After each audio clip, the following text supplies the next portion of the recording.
want to use food bonuses.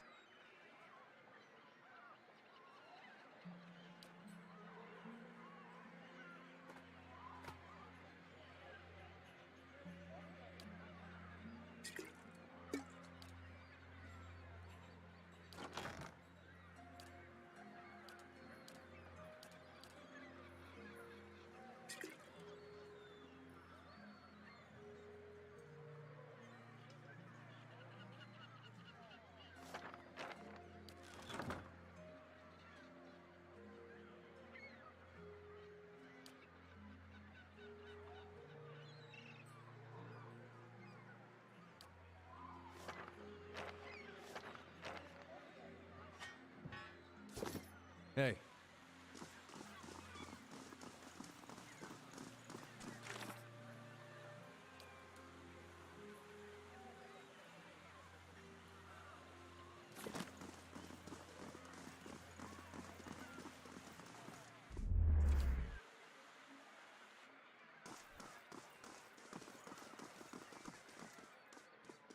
Hail and well met.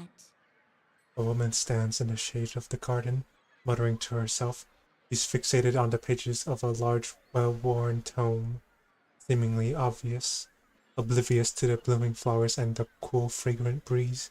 She only looks up when your shadow crosses her page. Do you mind? I'm rather busy. What are you so busy with? She snaps her book shut.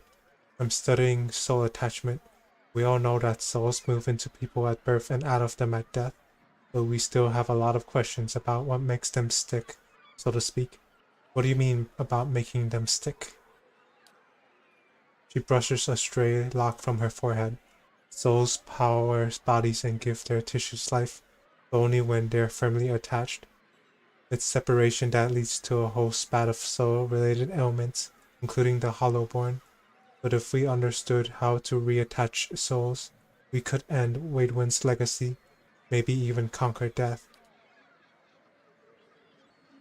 She scratches behind her ear. That's the theory anyway. Unfortunately, I don't have all of the research I need to put it into practice. What exactly do you need? There's a manuscript called the Theorem.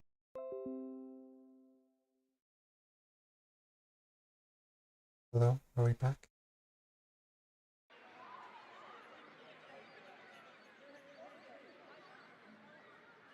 Sorry about that. The Hall of Revealed Mysteries is rumored to have a copy in the Elder Archives.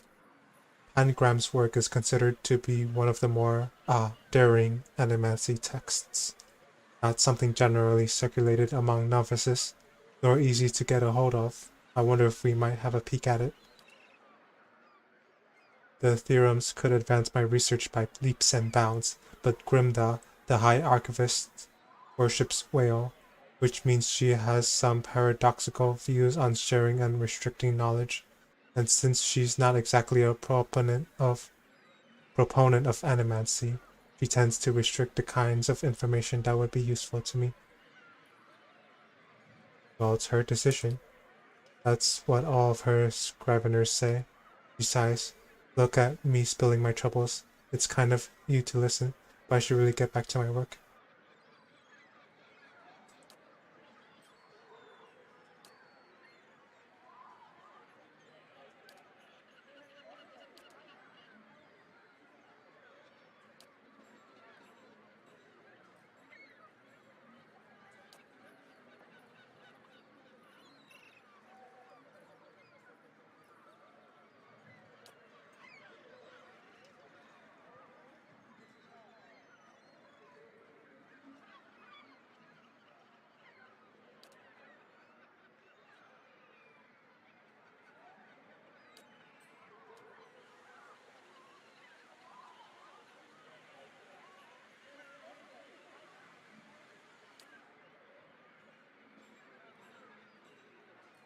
I'm no longer interested. Go to the Hall of Revealed Mysteries in Copper Lane. Not right now, I want to... Oh, Cyril, you're here? You should have seen the looks on these nobles' faces when I moved in. Yeah. Loyal.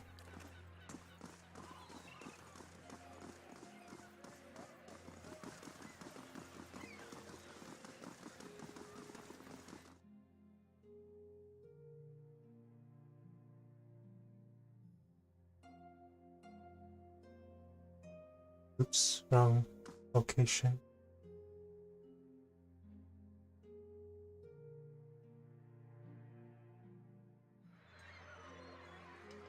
Come now, it'll be fun. No. Even just a single... I'm not calling Isilmir out just so you can learn he'll speak. I'll write down a few words. What's this place?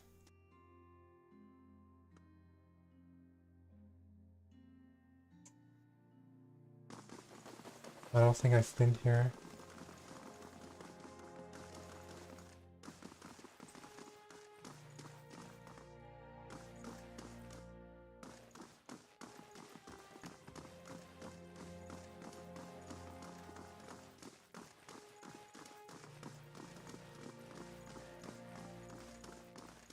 Hello, Lord Raymond. Hello.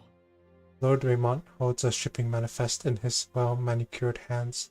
Despite his expensive clothes, he has the sallow complexion and restless air of a man who devotes all of his days and most of his nights to work. If you have business to discuss, make an appointment with my attendant. I don't have time for unexpected visitors. Tell me about yourself. He snaps the pages in his hands. I am lord of this house and not prone to idle chatter. If you have no business here, I suggest you be off. He doesn't look up from his papers. Okay then. Go upstairs instead.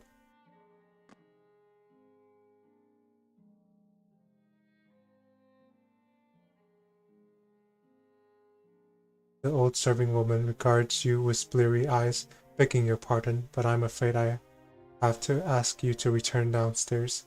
Visitors aren't permitted on the upper floor. Go back downstairs. Sorry about that.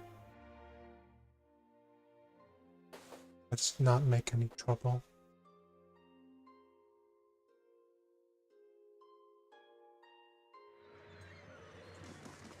Of all the things.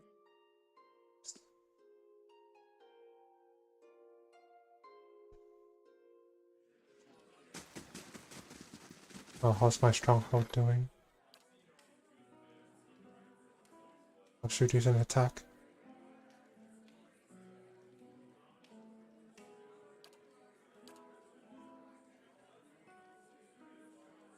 Only 2 hours.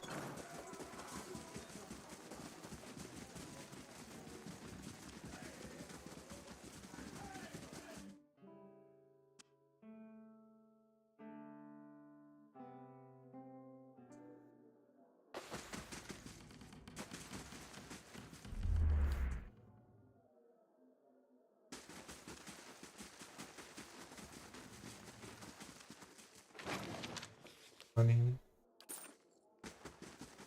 I like money.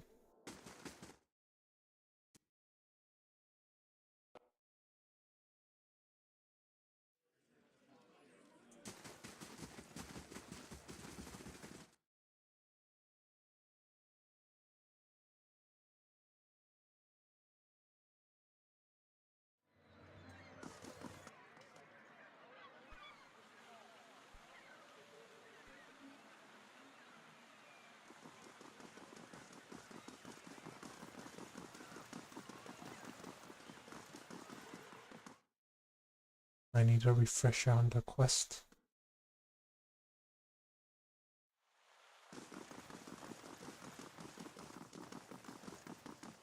Well met, friend.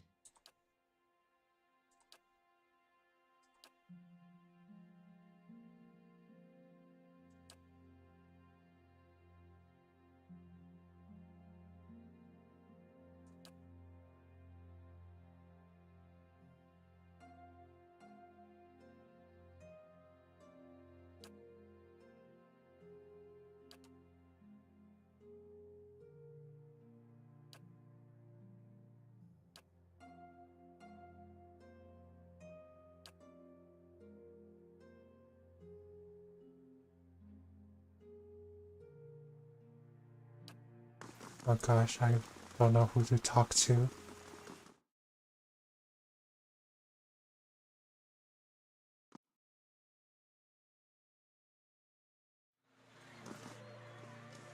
In Tekoa, we have a memorial for the Saints' War. They say a Rawatai artillery master contributed to the Godhammer bomb. I wondered if... Of course. You want Rawatai to be a part of this history. Crow about how your people helped the Deerwood. Maybe your Ranganui lied, Amawa. On second thought, I'll ask Adair.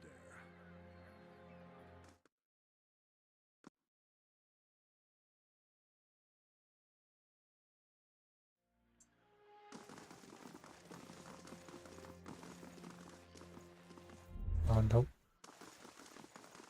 Greetings. You don't know anything about the missing person. Good day, stranger.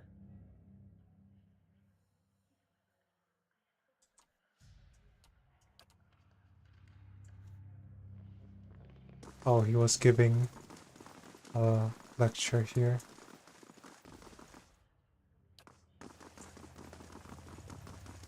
Nope.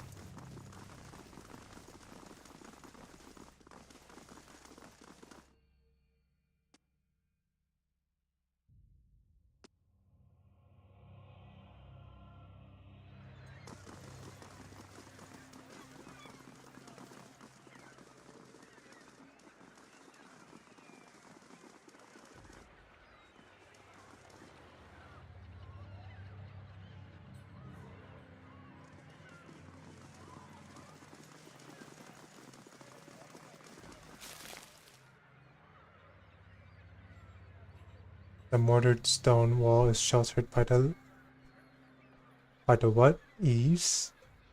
A knotty green vine climbs all the way up to an open window. Two ornate shutters seem to beckon you in.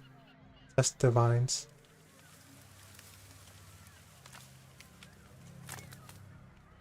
You give the vines a shake. They're thick and sturdy in your hands, but near the top they look flimsier. You might be able to make it to the top if you're quick. Climb the vines. You begin to ascend. As you rise, you feel the vines begin to give way beneath your weight. You attempt to scramble up the wall, pushing your limbs as fast as they'll move. The vines crumble to the ground while you struggle for purchase. You return to the bottom exhausted. Toss a grappling hook to the window. You cast your grappling hook and it catches on the windowsill. The rope remains taut as you put your weight on it. Climb the rope. Bracing your legs against the wall, you climb the rope. You perch atop the windowsill and steady yourself against the frame while the breeze cools your back. You detect movement inside the house. Blinking as your eyes adjust to the dim interior, you slip inside the manor. Oh, what have I done? I'm breaking and entering. Yeah, I should have thought this through.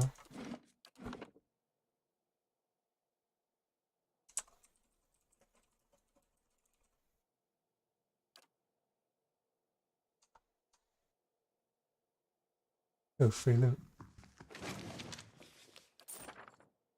I like it. Oh, what the heck is that? Stuttering.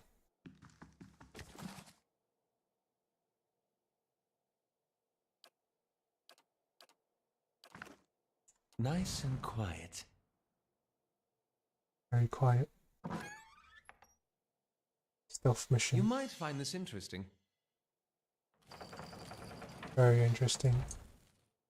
I'll have it in no time. The work of a moment. That's one nice sheep.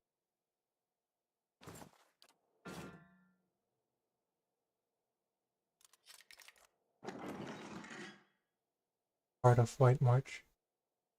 The Heart of White March is a priceless jewel known for its pale glow and named after the equally famous mountain range it was discovered in. Jewels like this were once believed to attract dragons.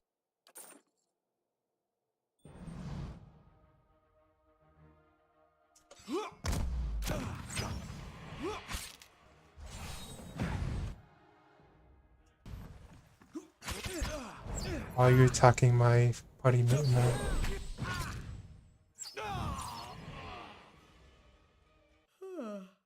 Some fermented caribou milk would hit the spot right now. Where did that guy come from?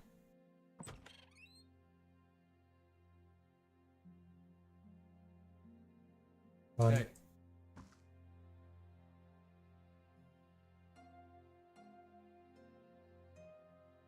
Yeah.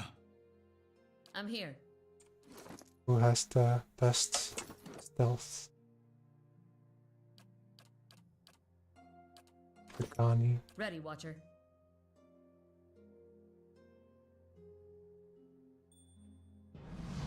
What the heck? Yeah. Hey. Front run. Ready. Great.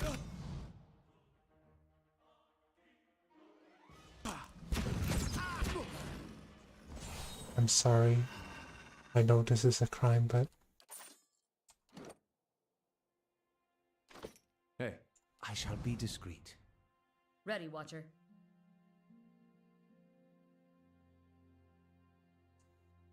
Let's see this stubborn bastard. What? Hey.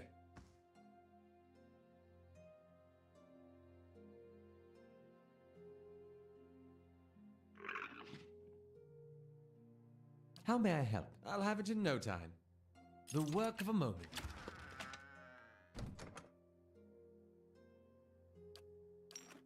Ready, Watcher.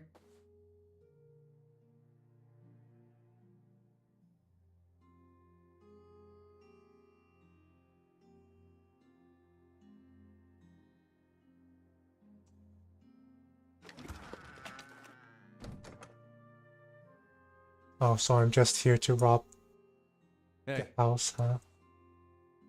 I'm ashamed of myself.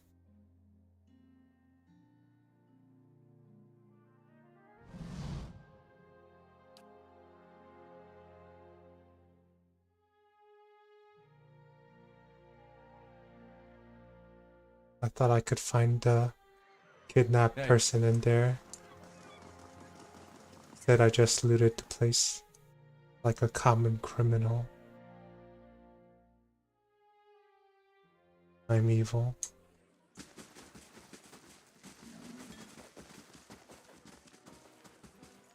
Hey. 1, 2. Gods keep you. Gods keep you.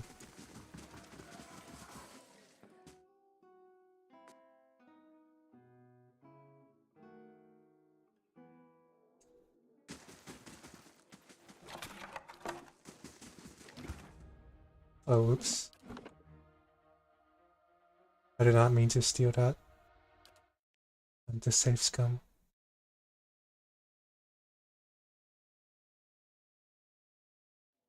Of course.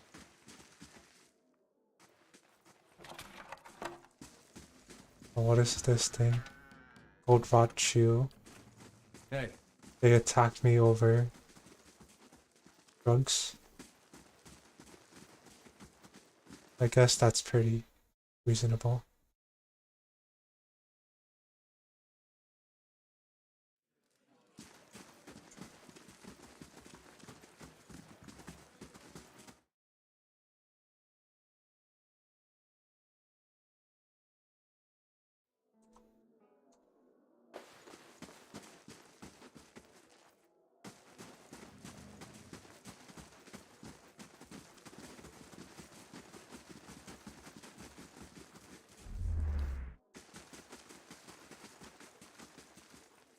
Darn it. Nobody here knows about the kidnapped person.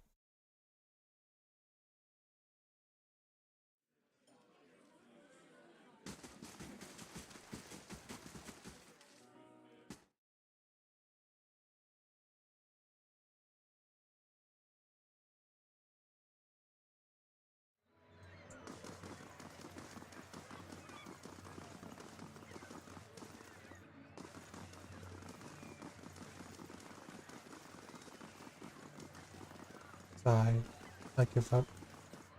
Let's go somewhere else. Upper lane.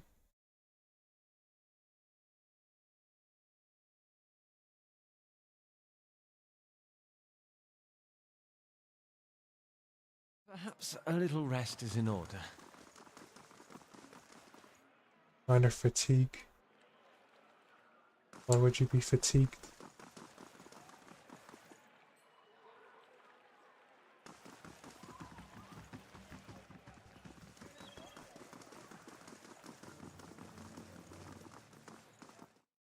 Rest for a bit.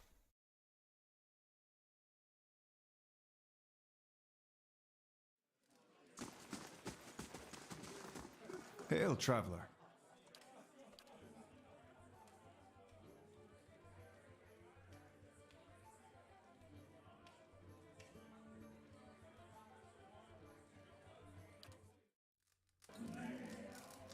Hey. There we go. They're refreshed and ready to fight.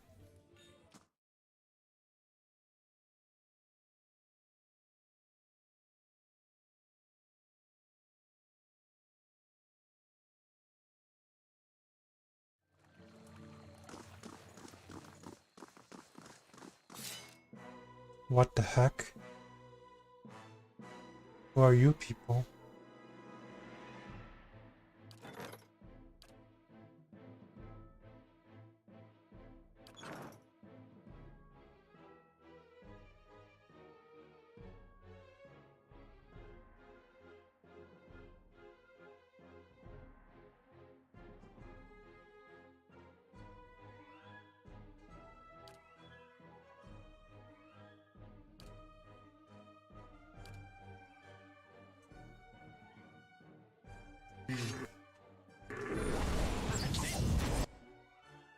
Help. Help me. They're attacking me.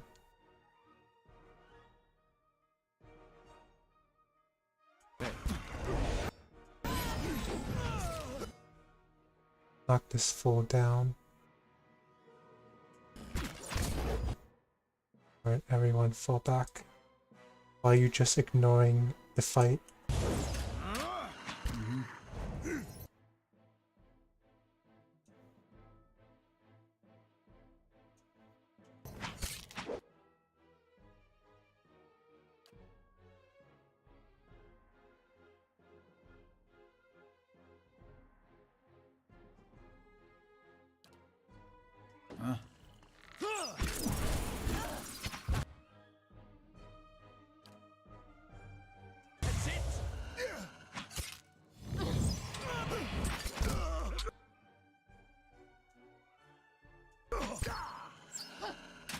Keep attacking.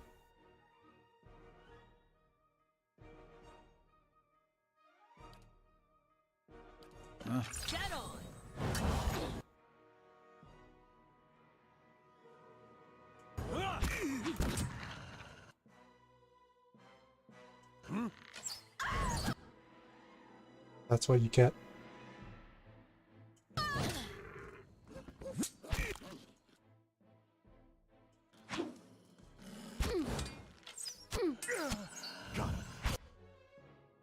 I like it when the enemies explode. Die.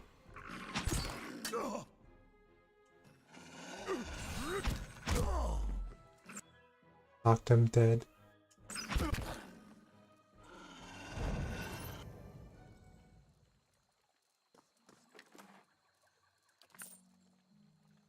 Scroll note. Written on this scrap of parchment is the concise but detailed description of you, including your name, your distinguishing features, and everyone you are known to have associated with in your brief time in Deerwood. That's unsettling. But hey, free money.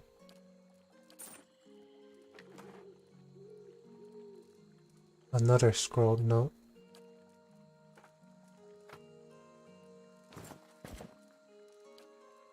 It must be quite popular.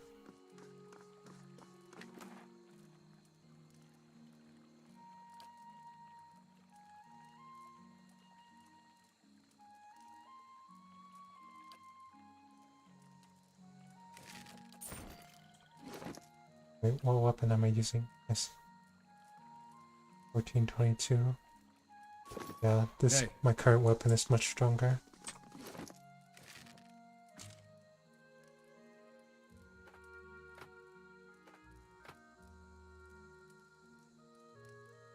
Ooh, ring. Resolve.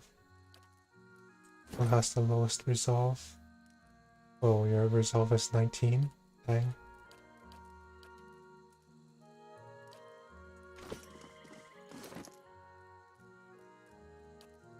Let's give you this ring. Hey,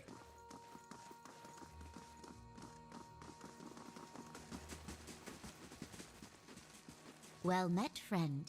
The young woman stands by a cart, watching the crowd with large bright eyes that focus on you as you approach. Take your time, traveler. If you're looking for enchanted scrolls or garb, you've come to the right place. I'm looking into some disappearances. I hear that your sister's gone missing. Laura's voice drops to a whisper. I didn't think anyone would help me. When Cora disappeared, I tried Dunridrow, the Crucible Knights, even the dozens here. She points her thumb at the large building behind her. No one had time to look for a missing girl then. She bites her lip. That was 3 weeks ago. If there's anything I can tell you that will help, just ask. Tell me about Cora. She's my younger sister. Always had a head full of dreams. She was convinced there was something special waiting for her, that should be remembered and happy and important. Laura shakes her head. She's got plenty of heart, but not the commitment to match. Still, when she's got that theater job, I thought she was about to turn around. What was Cora doing around the time she disappeared? She'd just gotten into the acting troupe called the Laura's brows knit. You know this. Concentrate. The Revel of Stars. That's it. She was pretty inexperienced. Laura hesitates. I think that's why she was so excited to get a role. I'm afraid I don't know anything else about it. When and where did you last see your sister? She was at our house, getting ready for her big performance. That was 3 weeks ago. Did you see Cora with anyone when she disappeared? She is very sociable. She's always enjoyed crowds. I'm afraid I can't narrow it down beyond that. That's all I need to know right now. Laura puts both hands over her heart. You don't know how much this means to me, just to know that someone's actually looking for her. Anything else I can do for you? Show me your wares. I don't have money. I'm sad. hey.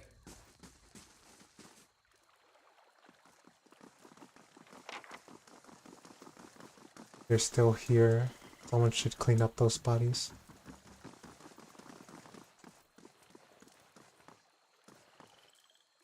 The statuesque woman has a gaze that could cut stone.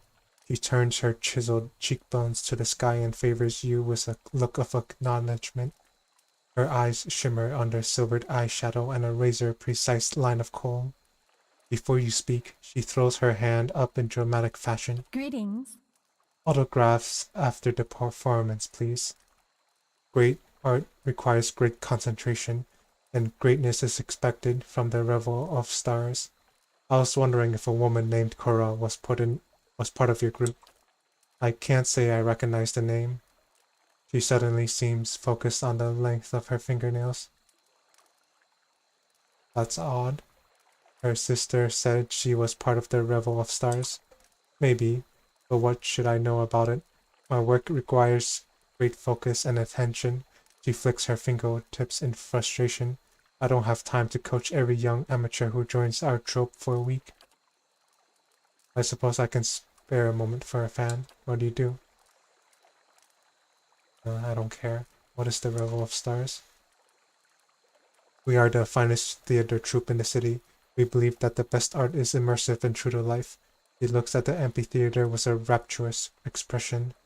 We stage our performances right here in Carper Lane and for the edification of all.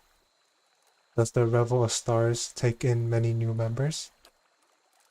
But of course, good drama is a balm to the soul, and we wish to offer a true theatrical experience to as many as possible. What kind of members do you take? We'll take in the new and old, the tall and small, the experienced and the inexperienced, whoever is best suited to fulfill a role to the utmost. How long do you keep members? As long as they are able to satisfy the demands of their roles, she smooths a wayward strand of hair. True acting, it can be a grueling process, so some last longer than others. I would like to ask something else. Farewell.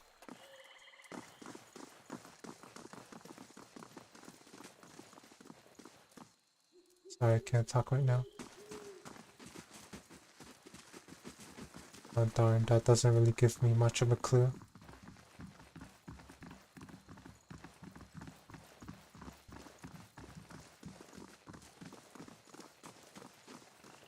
Maybe I talk to someone else.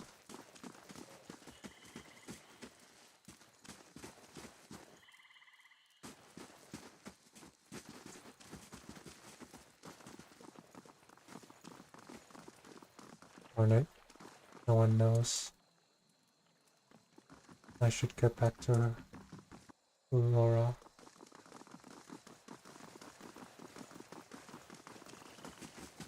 Good day to you.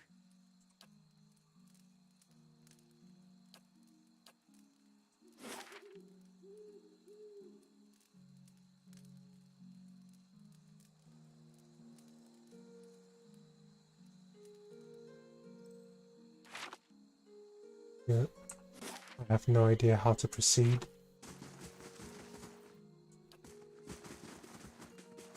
Welcome. Greetings.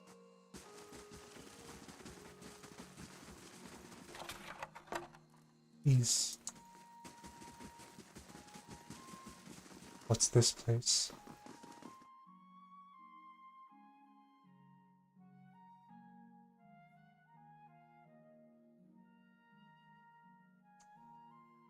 Steady does it. Right, everyone knows the plan. Up the wall and in the window. Grab the jewel for the pretty little lord. We got it. Listen, dwarf, if I have to. Langdon, we have company. Greetings. The dwarf eyes you suspiciously and hides his pistol behind his back. You, looking for someone? Because this isn't the best. Langdon rounds on the dwarf. Idiot. There probably was the Crucible Knights. You've made a grave mistake coming here. He raises his blade. Oh, darn it. Are they always hostile?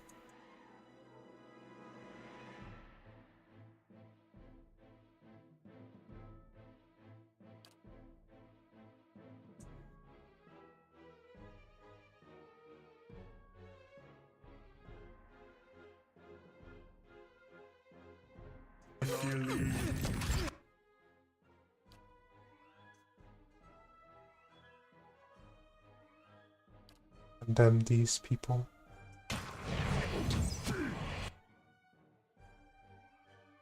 And attack.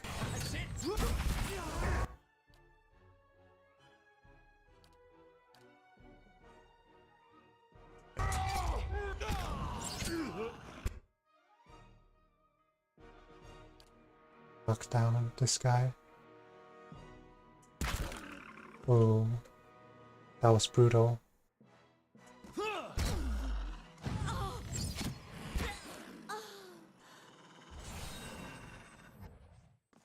So I guess that's that. Our contact inside Raymond Manor will leave a second story window ajar. He's confirmed the location of the Heart of the White March in a hidden chamber. Get your crew together and head to Brackenberry before Lord Raymond moves the jewel. AD. Who's AD? Big. Right. Tell somebody about the plot. I'll have it in no time. The work of a moment. Oh, Hey.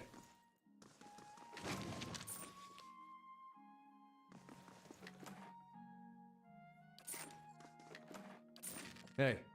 I already stole it. Sorry.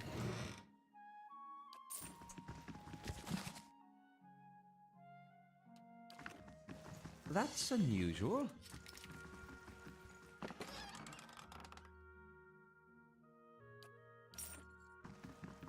Hey. Who booby traps their own house? Doesn't make any sense. Icy slow. Hey.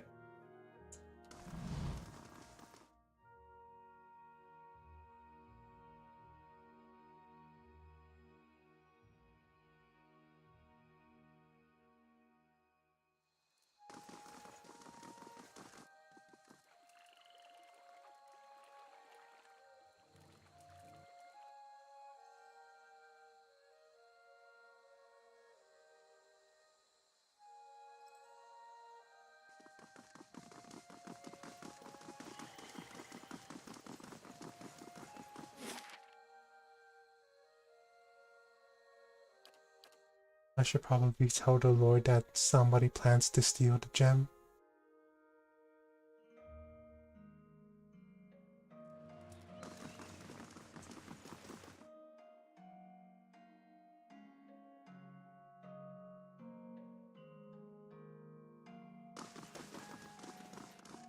Yeah, I think I'll go tell the Lord.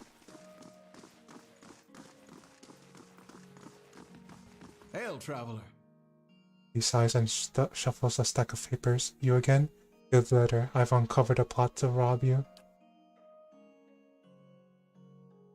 Oh, I guess I lost the heart of White March. He lowers his papers and looks at you for the first time. Is that so? Let me see that. He scans the parchment with the speed of an expert clerk. Okay, at least the gem went back to its rightful owner. When he returns his attention to you, his tone is brisk and businesslike. You've done this house and this city a great service. I'm certain you will consider this an adequate reward for your labors. The letter was signed AD. Does that mean anything to you? I suspect it means Abracan Domino, the scion of House Domino. The look of disgust crosses his face. A pandered lad if ever there was one.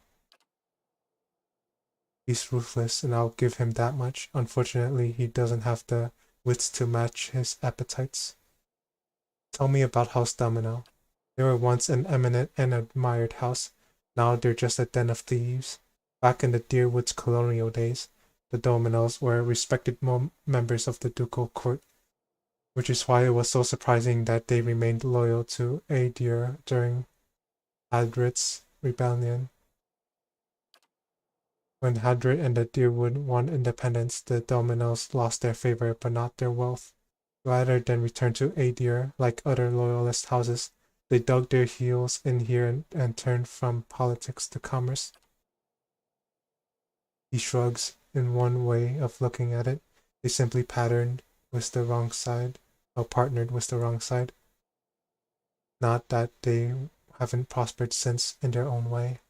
He rubs his jaw.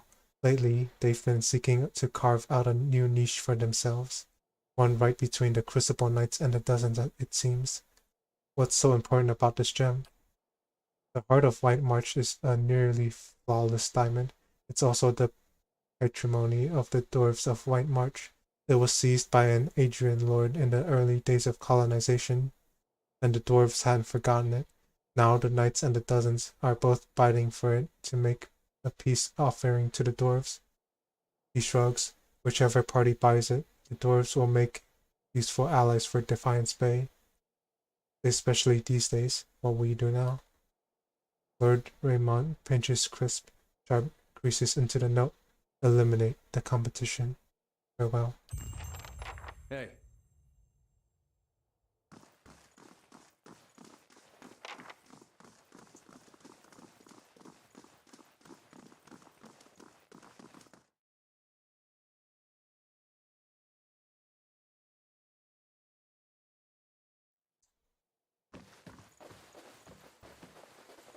Oh, what the heck?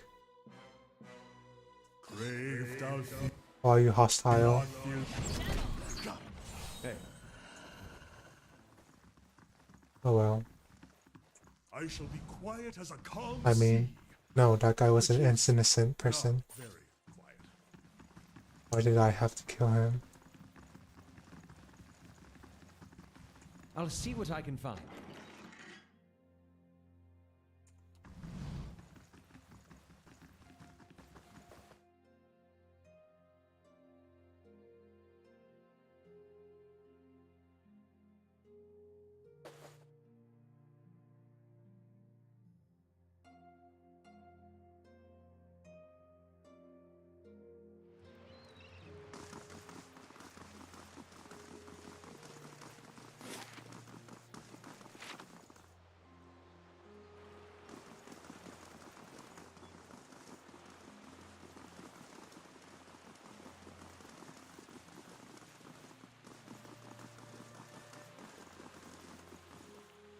And what does the flame reveal?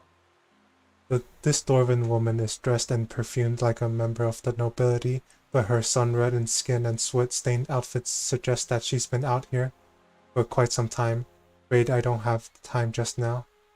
I'm investigating Kendall's disappearance. Her eyebrows rise. That little Orland finally got serious about this case, eh? I'm looking into the disappearance for him.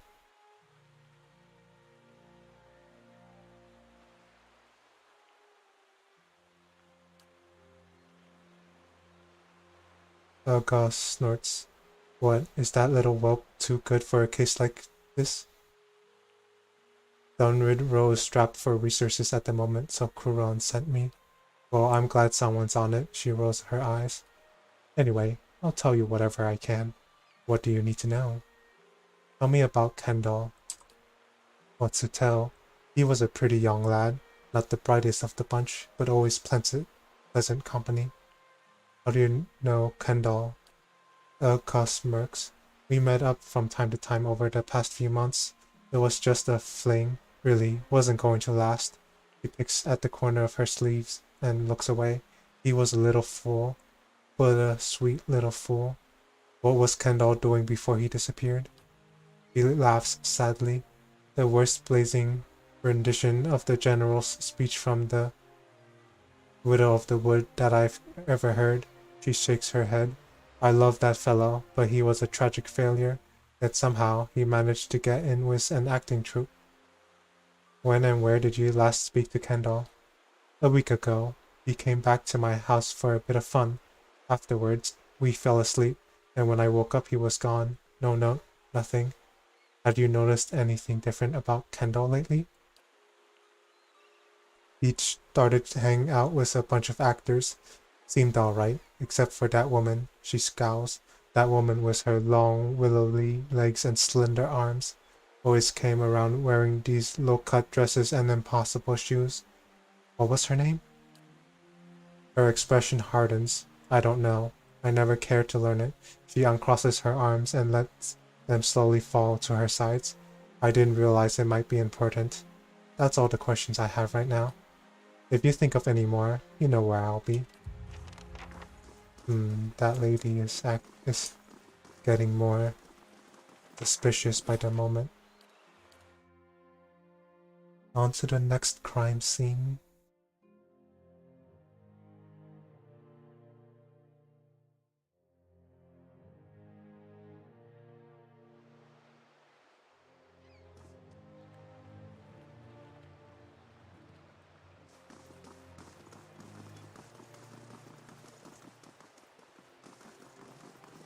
None of these people are named, so I'm just going to ignore them. Don't split up the party.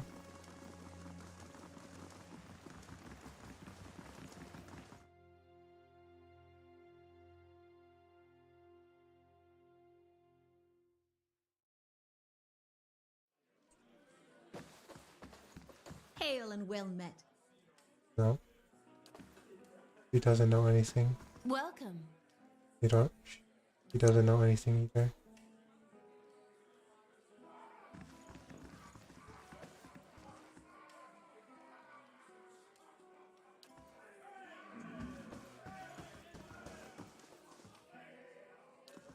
Hey.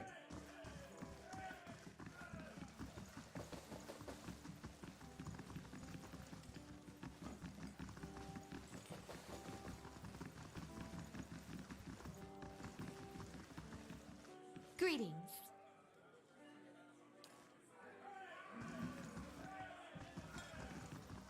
Hello.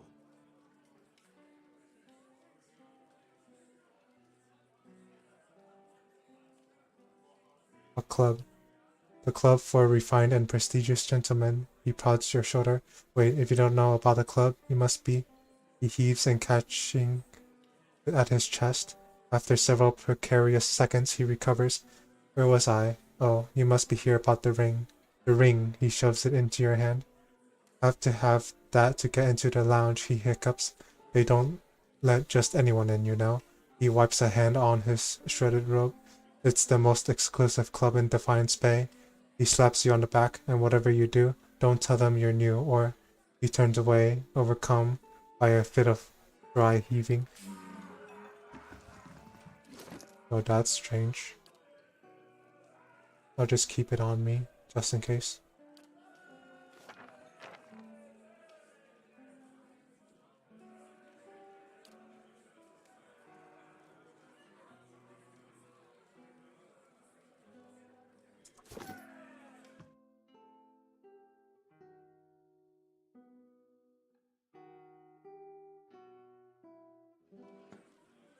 How do you do? Greetings. Nice ring, you may enter. Oh. Oh.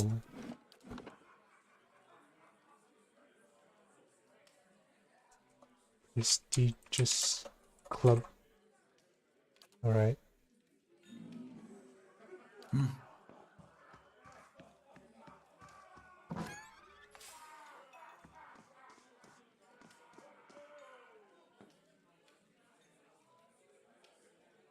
Oh, you remember, I see. Are you here for the exclusive club equipment? Show me your stock.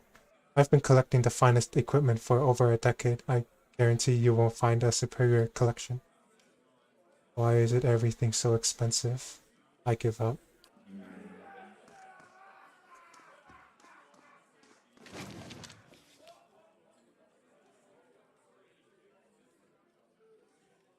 I'll take that. Hey.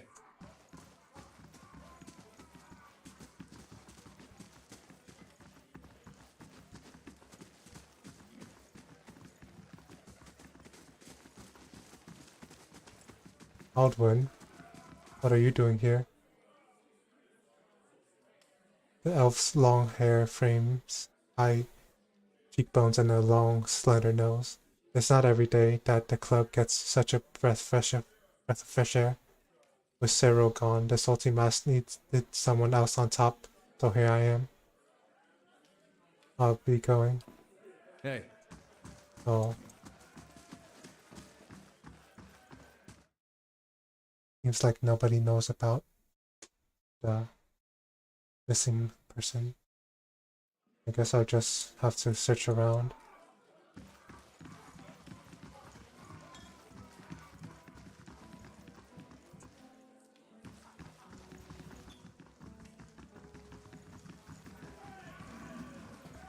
Do you know anything? The man is at a table by himself, but he constantly glances at the opposite bench as if waiting for someone. He reeks of alcohol, and he moves from with the torpor of someone who's gone used to spending most of his time drunk. This table's taken. Find another. He spreads his elbow on the wood and pulls his drink between them. I've got questions about Landry.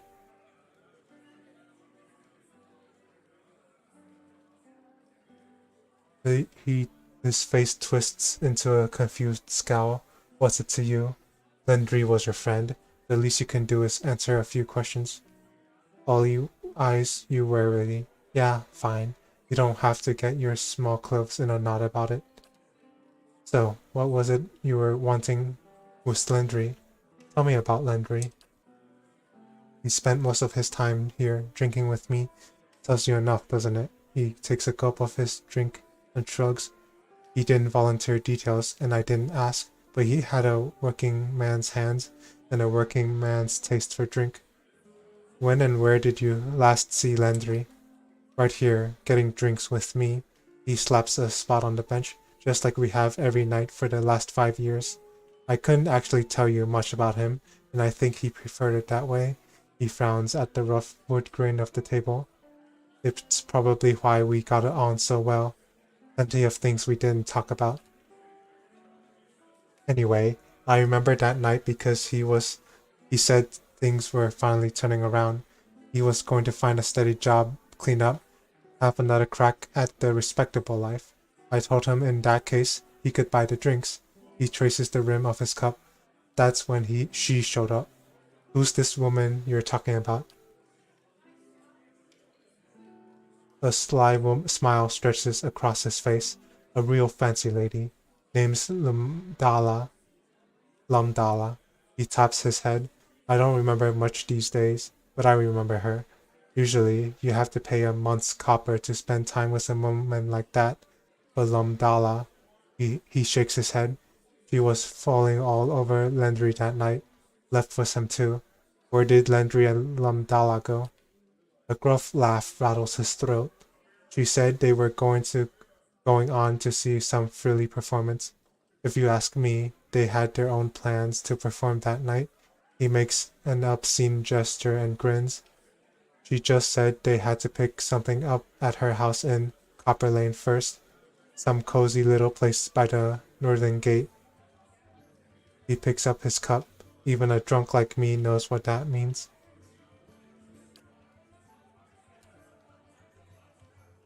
For what it's worth, she said, she earns her coin over at that amphitheater in Copper Lane. That's where she said they were going to see their show. Maybe someone there saw him. That's all I need to know right now. Ollie nods. Right. Let me know if you find him, yeah? Because that bastard owes me a round if he's found the good life. Let's go back to Breckenbury and report our findings to the Row something. I forgot. I'm sorry. Oh, it's daytime already. Complete in 4 hours.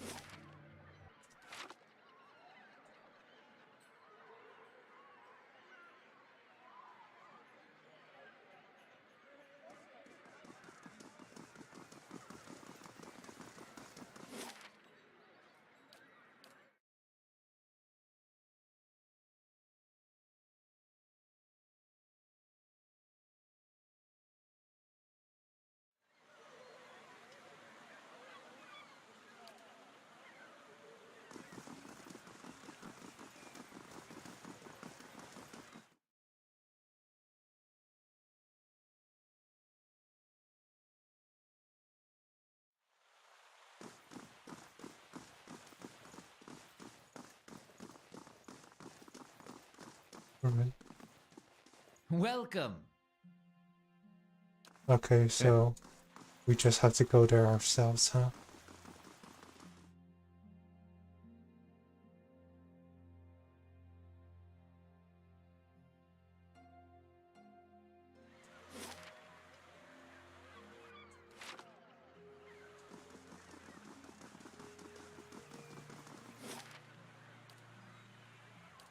Let's head to Copper Lane first and see if we can find the place near the northern gate.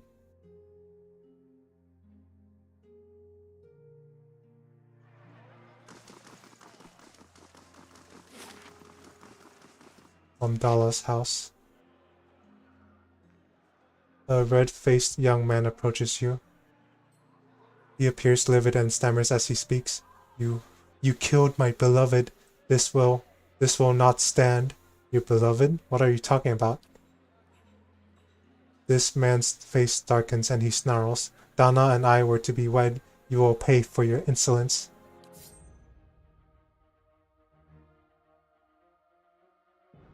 Is that 2 rifles? Uh-oh. I think I'm in trouble.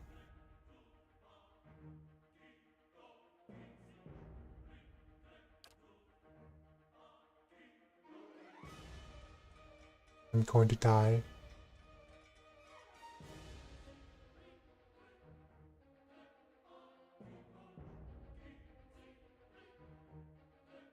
Take out those gunners first.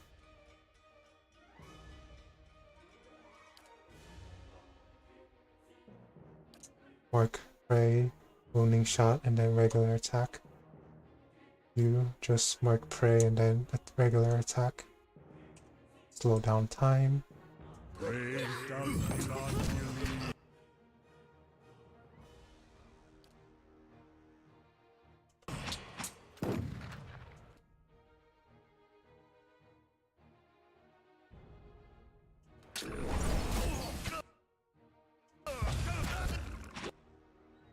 Oh, somebody exploded.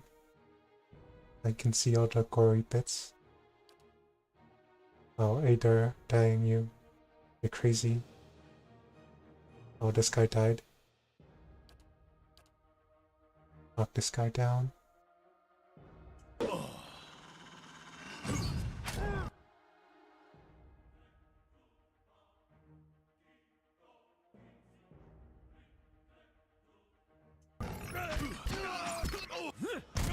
Nice.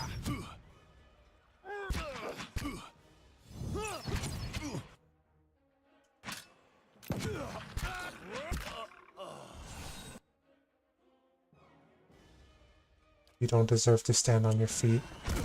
Dead on. Got him. Dang, the gore in this game is pretty intense.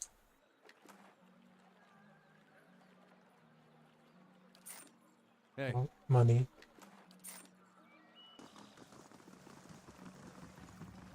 If I hadn't checked the wiki, I would have forgotten that Donna was the guy we killed at the trading company.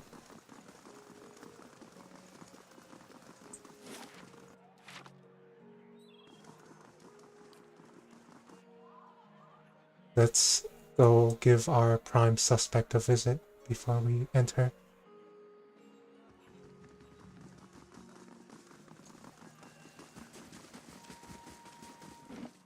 Oops. No, not that.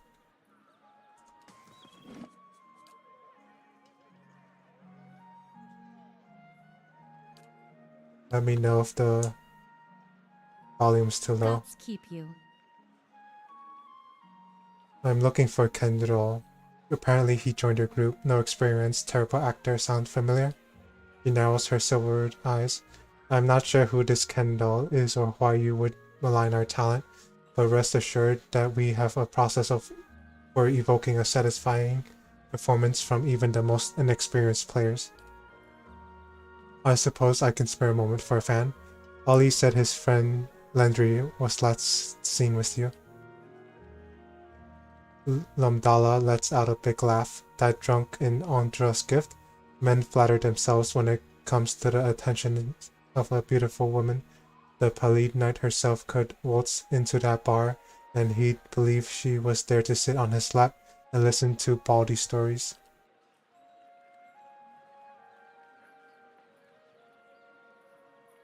Perhaps she'd enjoy a bawdy tale or two. It must get old gathering the dead and dying. I'm just analyzing the facts. And the facts are that one of us thinks of cheap ale and desperation while the others has a long and illustrious career. She tilts her head towards you. Consider well which is a more credible source. I con her sort, nigh to be trusted. Surely there's someone else you can ask about all this. I'm but a humble actor. You're connected to 3 recent disappearances that you claim to know nothing about. Then what else do you expect me to say on the subject? She sighs and turns her face to the sky. If you'll excuse me, I have a performance to attend to. The young man steps up next to you, his gaze fixed on the other actors, his voice low. Meet me in Lumdala's house. I know what's going on. He claps his hands on and whistles at the other actors. Well done indeed. Hey. We can't talk here, Lumdala. We'll get suspicious, what? Dang, that's pretty crazy. I cannot die yet, my children. What of my children? But you have no children. Oh, the drama. Of course I do, you fool. A wealth of them. Great armfuls of golden lockpicks. Hey.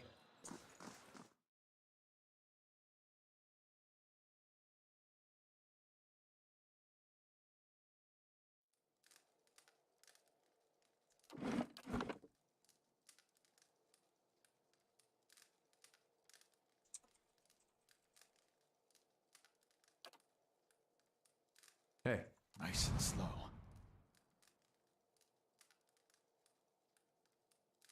Oh, I've been here before.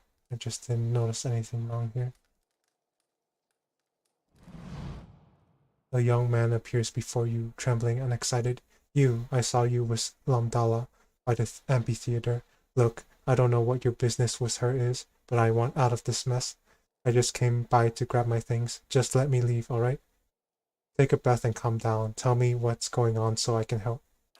He nods and filling his lungs.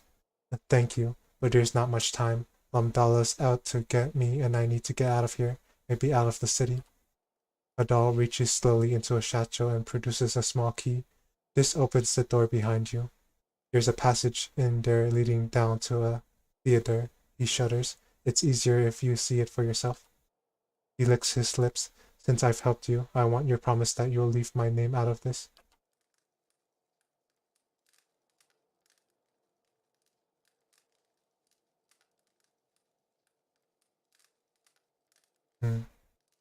Gani looks at Gadol in disgust. Follow vultures and you'll sure to find carrion. Not a chance. You played a part in this and you'll have to face the consequences.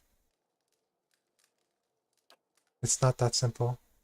Gadol shakes his head, frustrated and panicked, but if you won't listen, then I can't let you leave.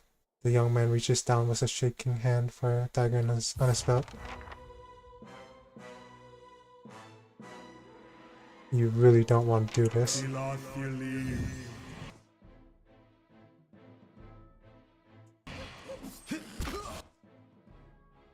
Did you see that? The fox bit him to death.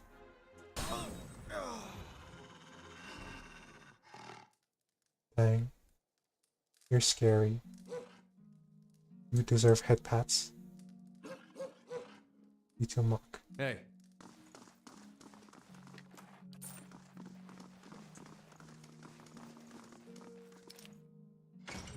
Hey. First I loot the place.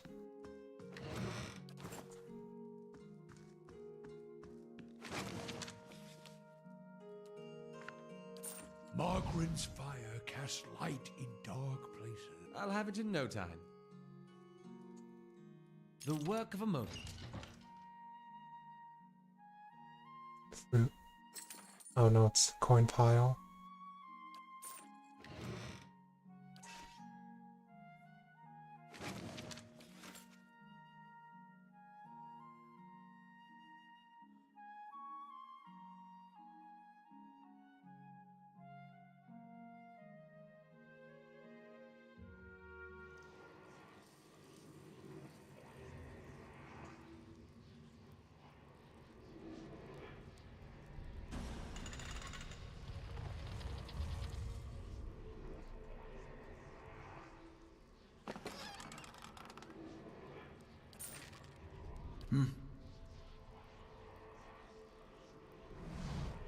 A simple silken scarf is crumbled on the filthy flagstones.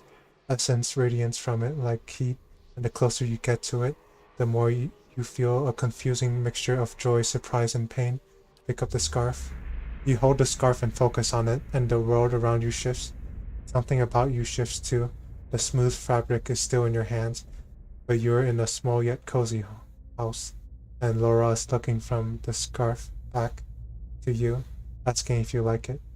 You smiling because the answer is written on your face. That was 4 years ago, but you still wear the scarf on days like today. After all, you wore it that first day you met the actress with silvered eyes, so who's to say it won't bring you luck again tonight? It's nestled around your throat, soft and warm and comforting.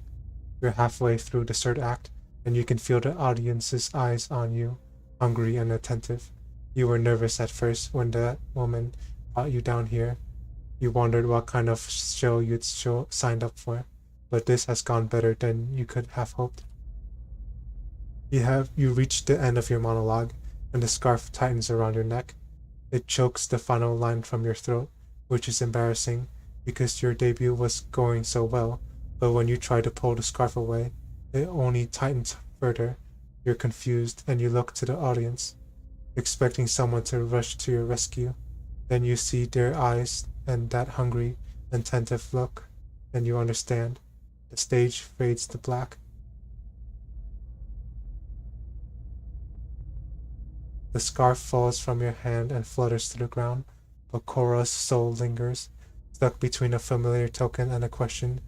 It wants to know, but it wants to retreat. What happened to you was a tragedy and an injustice.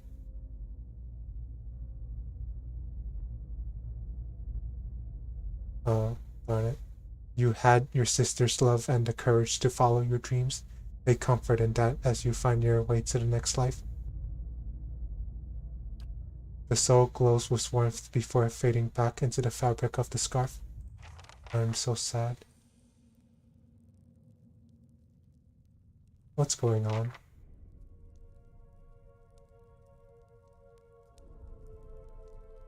Lumdala emerges from the shadows, her silvered eyes glowing in the darkness. Well, well, if it isn't our friend from Dunrid Row. You're a monster. How could you do this to these people? He waves a manicured hand. Quite easily, my patrons appreciate true art, and they pay well for it. The actors, on the other hand, she shrugs. They were nobodies. In death, I gave them purpose. Is it not telling that the authorities never bothered to look for them? What do you want? It gives you an apprising look. I have a proposition.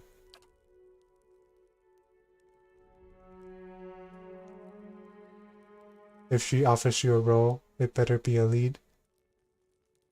Yeah, no.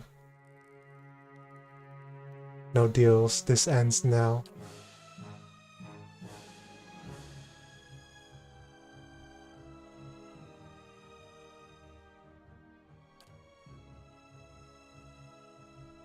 Fireball. There we go.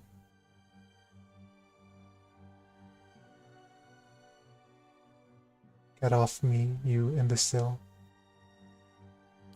I don't know what imbecile means, I'm sorry.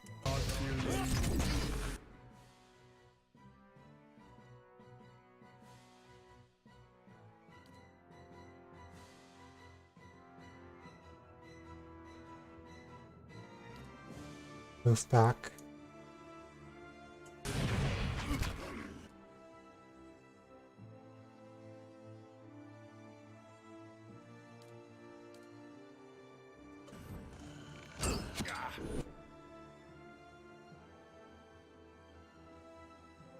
What are you doing?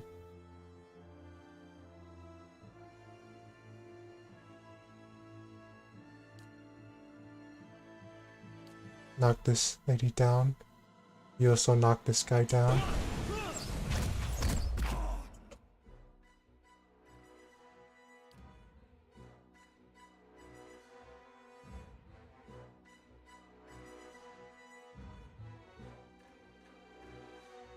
Yes? Oh shoot, I'm dying. Knock this guy down again.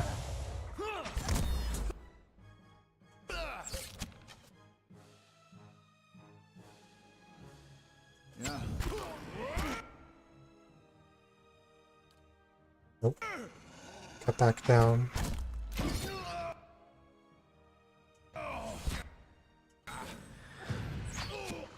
There we go.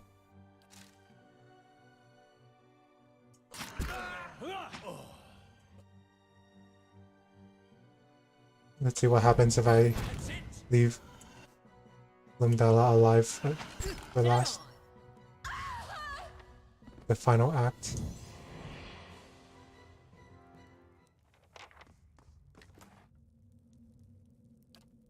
Very nice.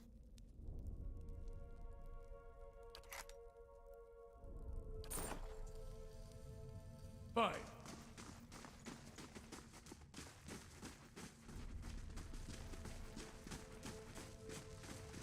Oh, I'm back in the catacombs. What the heck?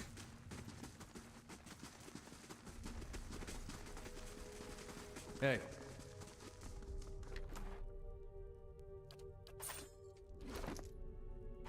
We'll fill up your inventory.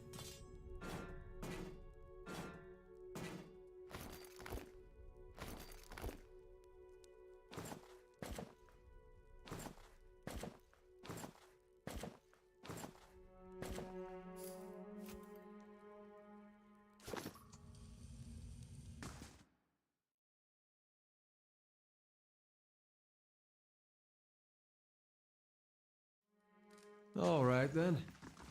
I'm sorry.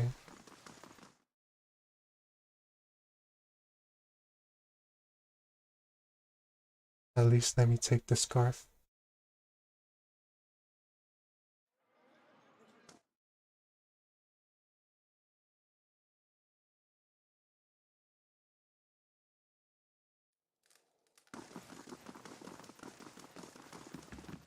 Can I at least take the scarf with me?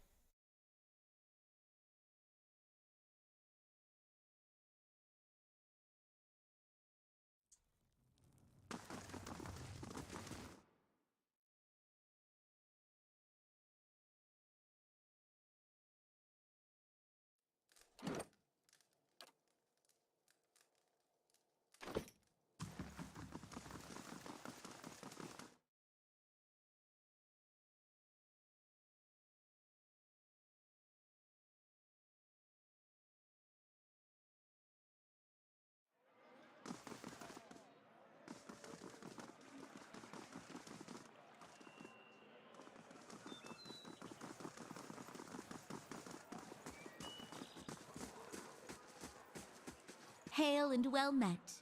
I have news about your sister. Cora's dead.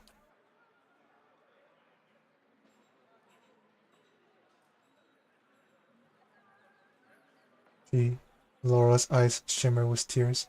I don't know what to say. I tried to keep my hopes up, but I think a part of me knew already. That doesn't make this any easier. He brushes a tear from one cheek. I can't help but think that if someone had looked for her sooner, when I first asked for help, maybe she'd be here.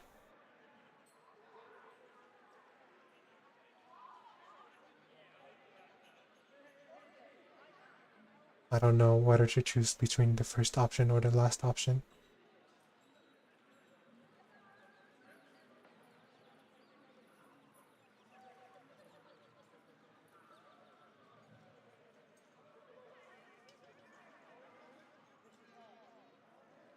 We've caught those responsible and prevented this from happening to others.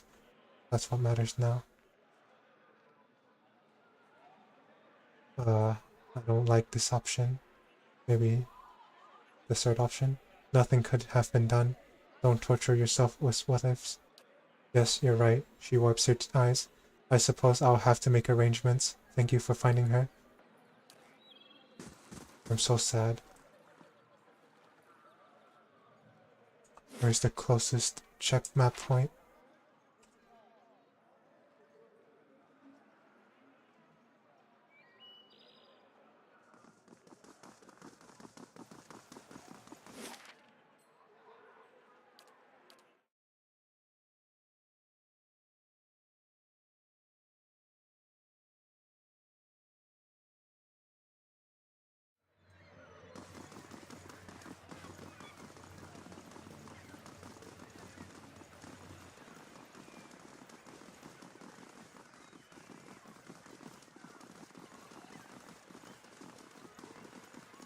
Good day to you.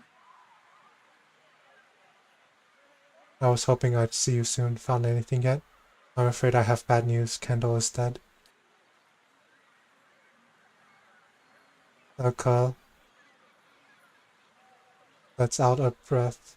I see pity, anger, and sadness flicker across her face almost too quickly to distinguish. I knew that woman was trouble. She seems lost in thought for several seconds. That evil woman will pay for her crimes over 1,000 lifetimes. Yes, Elka nods slowly. I hope she does. Finally, she turns back to you. I appreciate you coming to tell me. I think I need some time to myself right now. Hey. No problem.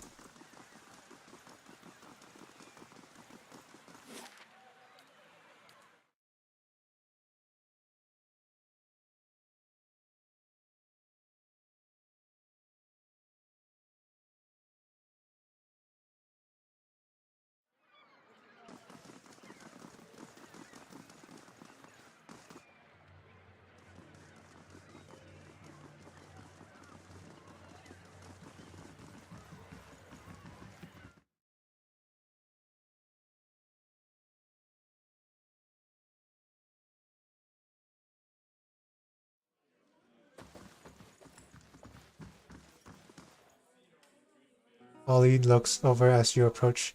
What did you find? Is Landry living the high life with his respectable job and fancy woman? Landry's dead. Well, if that don't just... His hand tightens around his cup and he looks away. I told that cloud to enjoy the simple life, but he got these high-minded ideas. Couldn't stop thinking about how things might be different.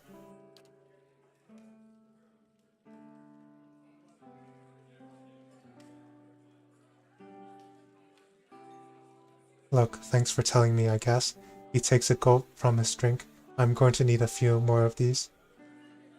Get yourself cleaned up and get out of here. Ollie looks at the coins on the table. No promises, but maybe after this one. Oh, it's up to him now. Time to report to the chanter. Or was it the cipher? Chanters. I think that guy was a cipher.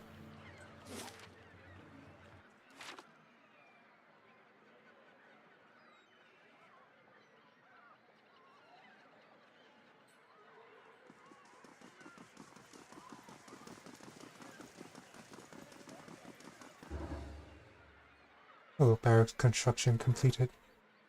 Now what should I get next? Something that's quick.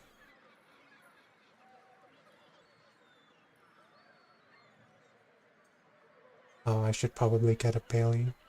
Seems like it's a prerequisite for a lot of different upgrades.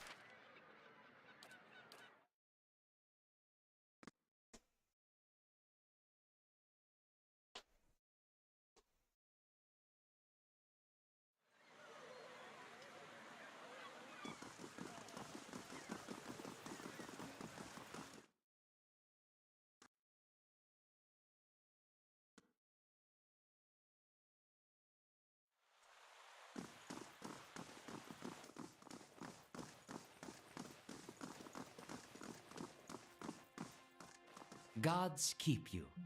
Ruan pricks up his ears. Back with news, perhaps? I've found the missing people.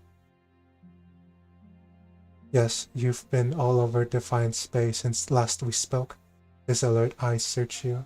What did you find? They were all murdered. A woman named Lumdala killed them as part of her performances. He hisses. Something big, I knew it. I'll send my men after her right away. It's too late for that. She confronted me before I could get to you, and I killed her. Indeed? Duran's toothy smile widens. I can't say I'm sorry.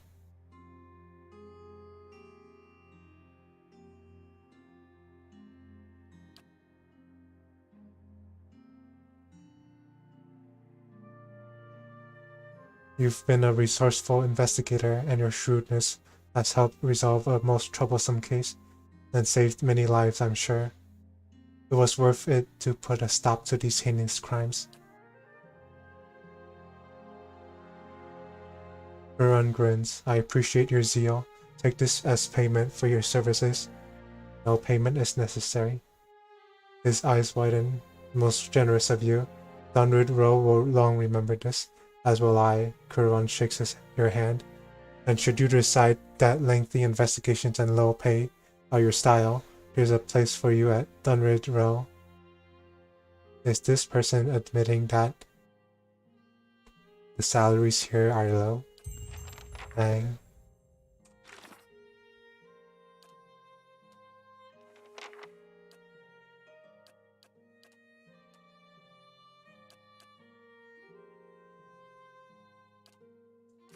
All right, then. Oh. You must be at the stronghold to recruit or dismiss party members.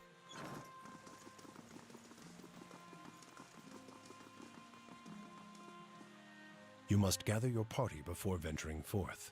I must gather my party before venturing forth.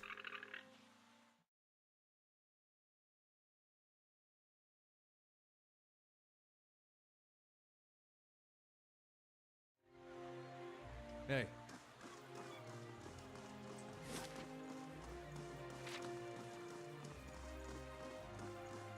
Now what do I do next? The theorems of Pangram. I'd go to that next.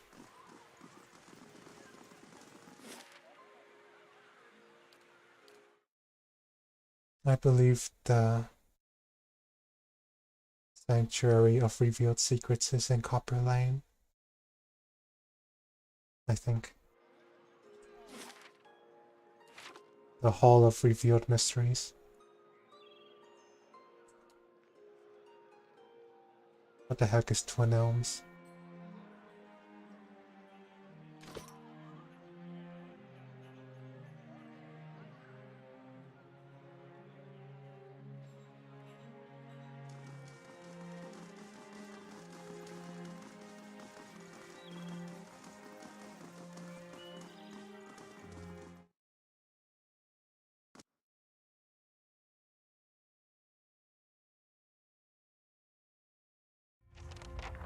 Find the Elder Archives.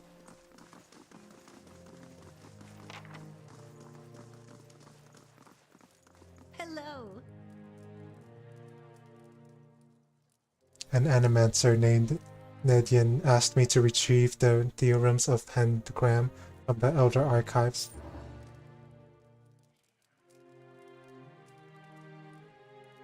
Oh, that's it. Grimda's impressive frown deepens. Thank you for letting me know. I'll be sure to tuck that tome away from prying eyes, and see that this Naden never sets foot in here again. In the meantime, here a token of our appreciation. Is this what we wanted? To see her barred entirely? It seems a fear of some price to pay. Knowledge dangled just out of reach makes a tempting price for any soul. Oh, was that not how you complete this quest?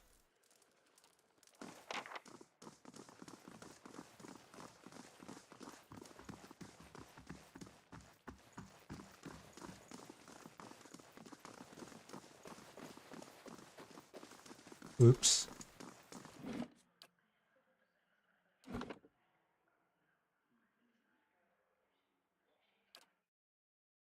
I'm going to delay the completion of this quest.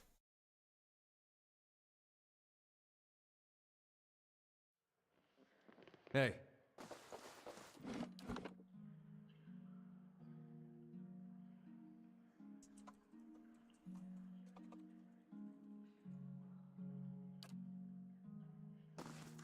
Okay, I need to double check to make sure. Hail and well met. Okay, good.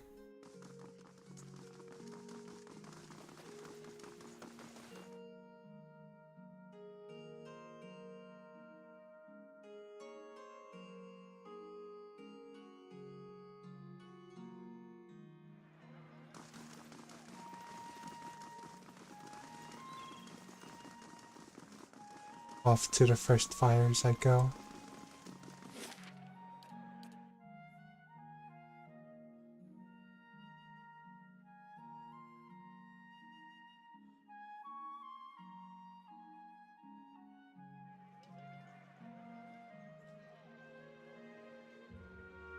The what? Sorry. Kalu's always telling me to watch my language, especially around the kids. Guess I haven't had a reminder in a while. What happened? One of them heard me tell a joke about a glam-felon youth with frostbite somewhere sensitive. Kids repeat everything. I meant just now. Jam my thumb. Nothing big.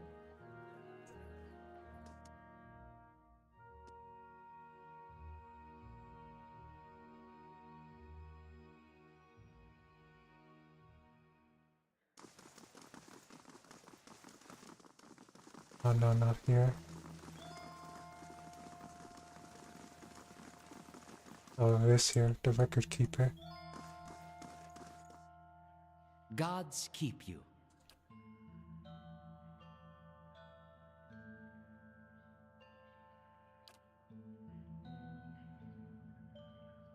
Oh. The man clears his throat. We've had a number of inquiries about such information. I'm afraid we've had to bar access to the public. Seems there are still quite a number of folk in Deerwood who bear ill will toward their sins. It would be irresponsible to surrender their names to just anyone. Many come to settle here as refugees. For the first time, he turns his full attention toward you, and his eyes flicker in recognition. Of course, that policy is for the general public. Exceptions can be made for those who have already proven their worth. He looks up at the shelf and withdraws a thick volume, shifting a layer of dust aside with his hand. The rosters are in the front, the inventories of the dead in the back. He passes it to Edor's outstretched hands. Edor leaves through the book for some time anxiously, running his thick farmhand's fingers over page after page of names. At last, his hand stops, his finger just below one name. Odin Talesh died 18 Majavernho 2808. Third Battle of Cleaban Relog. Blazing Glanfather names, I swear. Rayet Saris? He stops short, his eyes bulging. They scan back and forth over and over. Rayet Saris. I'll be the effigy. He fought for Rayet Saris. Why'd he fight for Rayet Saris?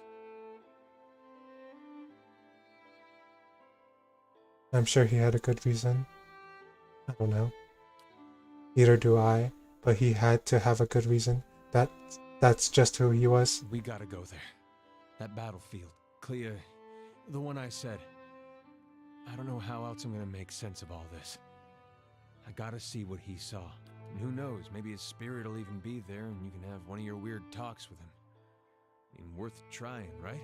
I'll help you in any way I can. I appreciate that. Wish I could say you won't regret it, but you certainly might. Oh, that's what an adventure is all about.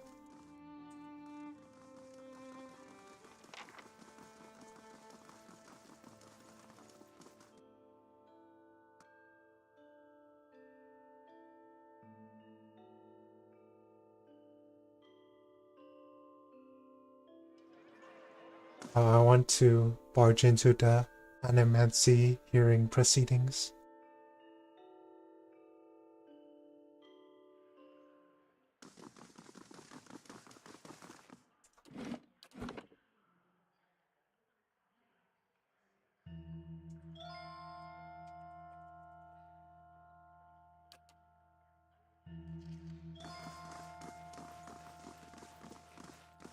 Only people with official invitations are allowed to observe the animancy hearings. Okay, never mind then.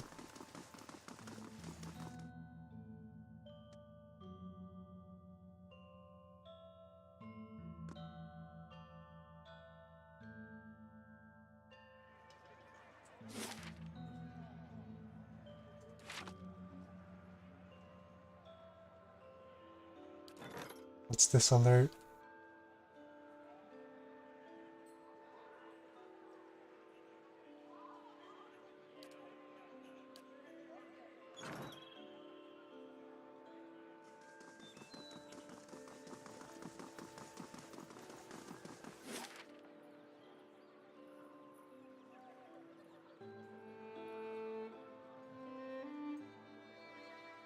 Oh, this is Twin Elms.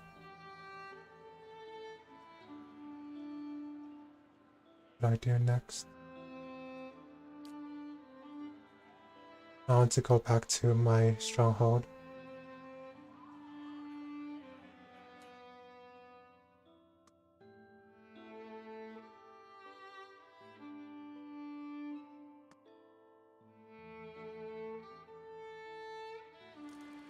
Walls need some work before this place is secured. My husband could fix them right up.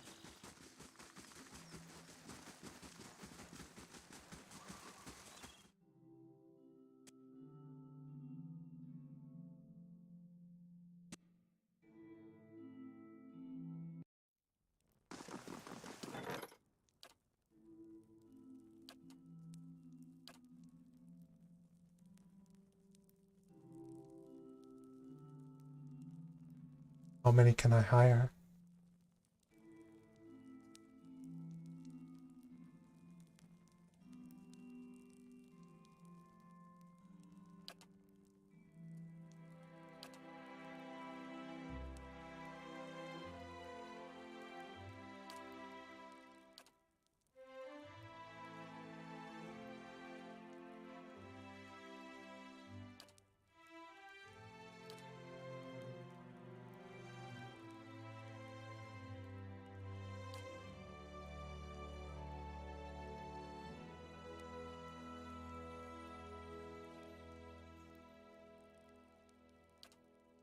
Okay, that's good, I think.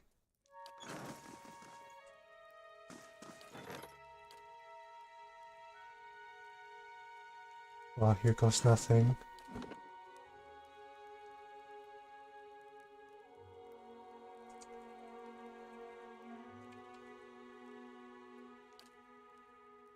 Alright, let's do this.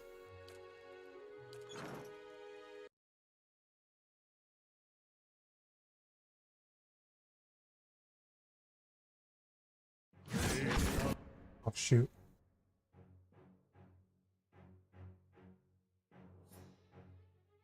Everyone go. Beat them up.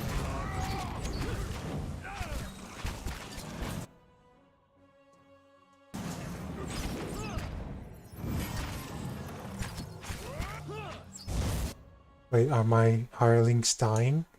I did not expect that.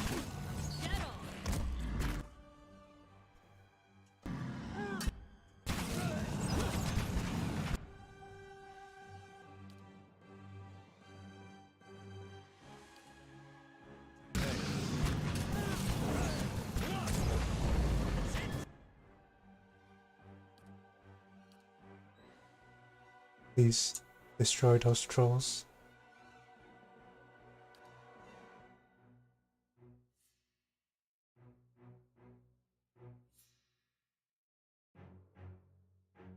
Summon some skillies.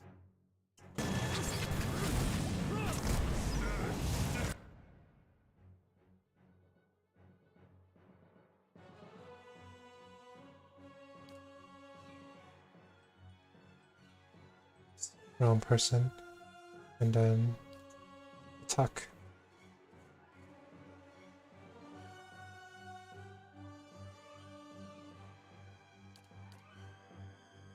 No, not worth it.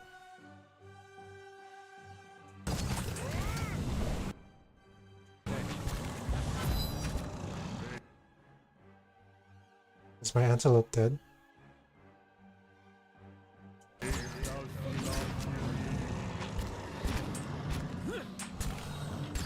How did the trolls and ooze get in here anyway?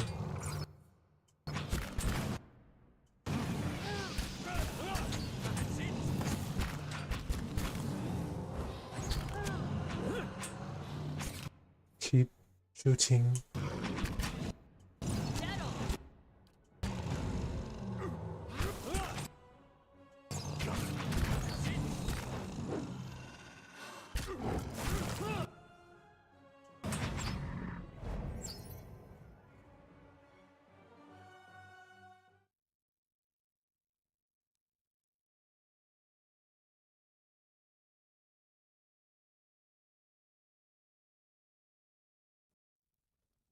Loot. Oh, my fallen. Oh, I'm the black ooze.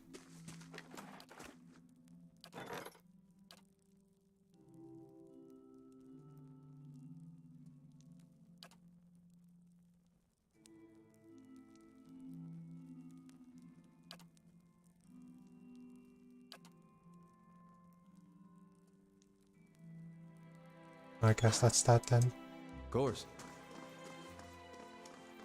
Waiting on your orders, Hey. my lord.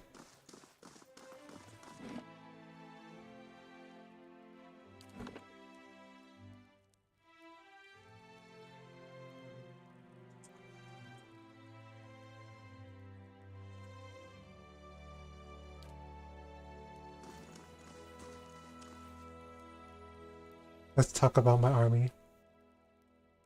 What's the status of my regular troops? It's as good as it can be, given the circumstances. With your willingness to spend coin, we should attract some veteran warriors as well. They will be useful for their experience and will help with morale if the situation becomes dire.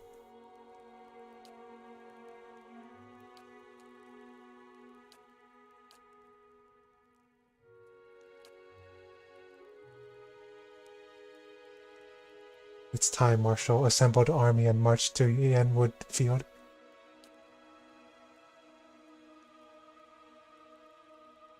Are you certain? Once our forces are committed, you won't be able to bolster them with additional troops or allies. On second thought, let's count them off now.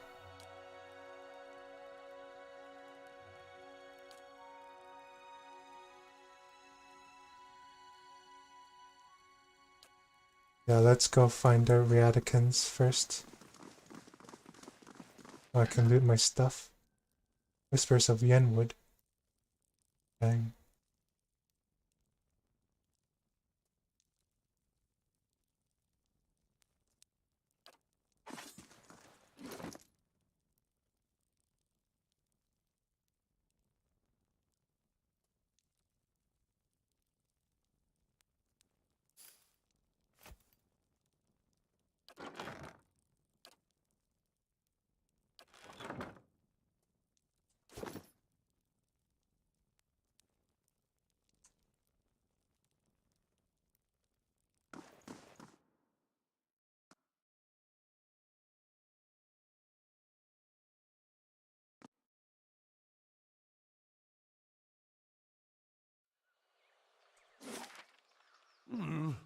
Looks a little healthier than before. Did I attack? Let's just do it. I don't want to have to worry about this guy.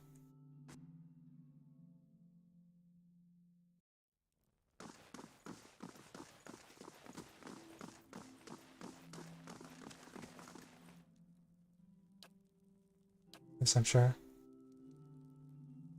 As you command, I'll march the army to Yenwood Field. Will you be accompanying us? Yes, let's march.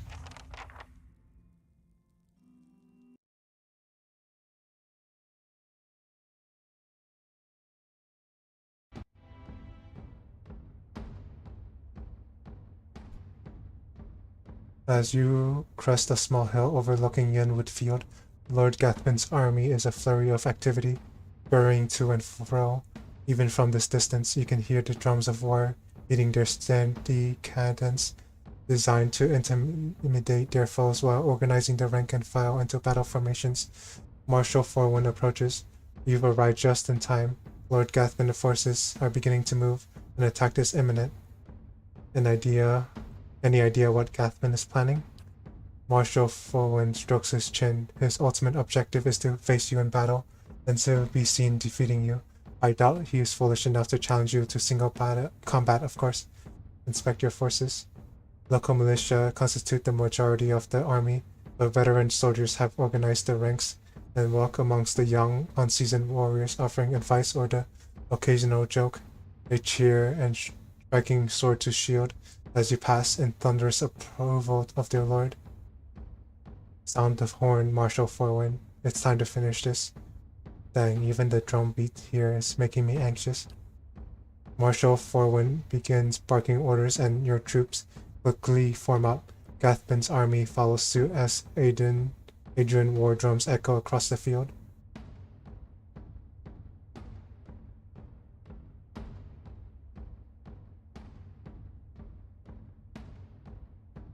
Within a few moments, the marshal raises a brass horn in the visage of a mighty boar to his lips. He looks at you expectantly. Arcade Noir.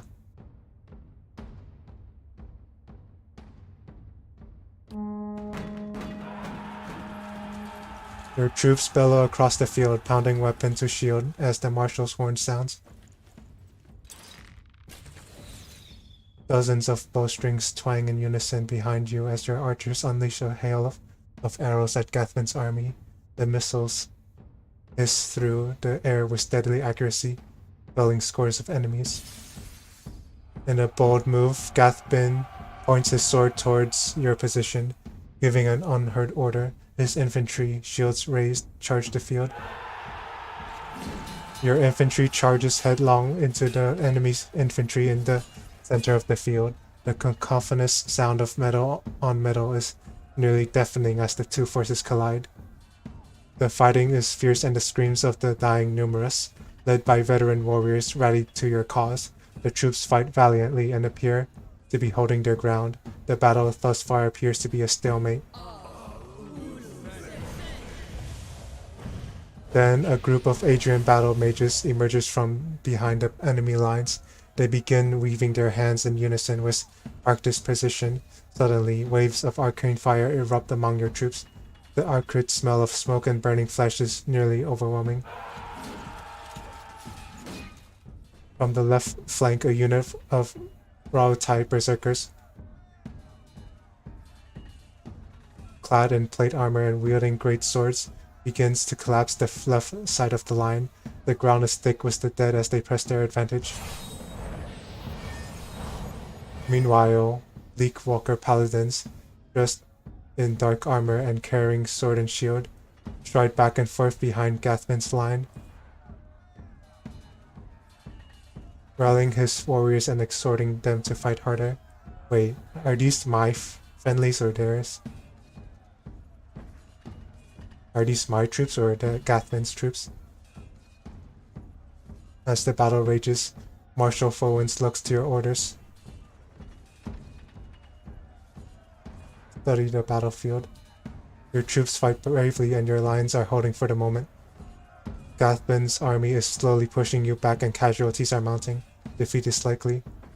As the battle rages, Marshal Fowen looks to you for orders. We need to deal with those battle mages. Marshal Fowen shakes his head. We have no allies available to throw against them. Our only hope is to break through Gathman's line and kill him. As the battle rages, Marshal Fowen looks to your orders. Everyone on me, charge. As the remainder of your forces charge, a horn sounds in the distance. A new contingent of warriors crest a nearby hill. As Gathman's reinforcements charge headlong into the fray, his other troops cheer triumphantly. The new arrivals quickly join up with Gathman's army. You make out the form of Captain Emery, leading the charge in her dark armor. She kills one of your troops with a well-aimed pistol shot before running another through with a gleaming rapier. She kills foe after foe, and at one point, with the dead piled around her, she seems to face you from across the battlefield and shrug.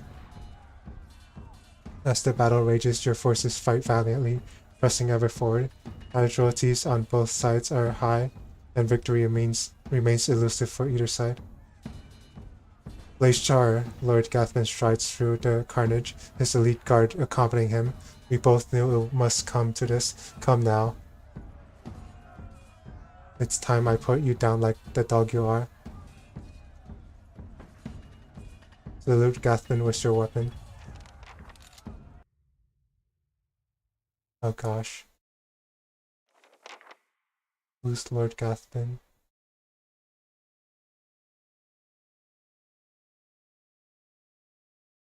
Okay, this was a mistake.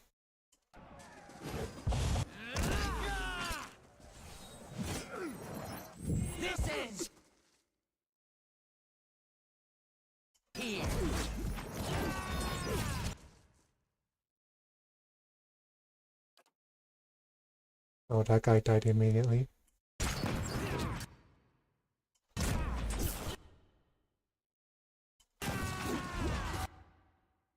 Oh, that's Lord Gathman. Kill him.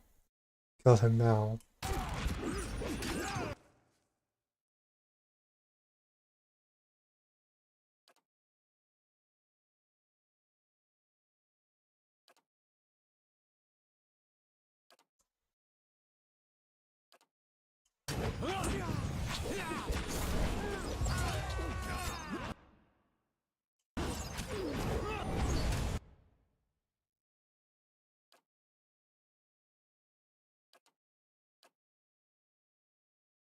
Oops. Marking. Mark prey. Running shot. Attack.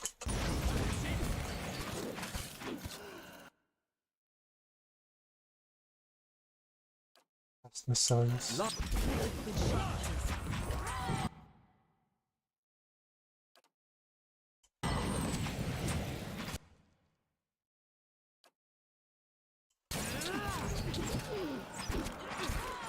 Oh gosh, he's dying.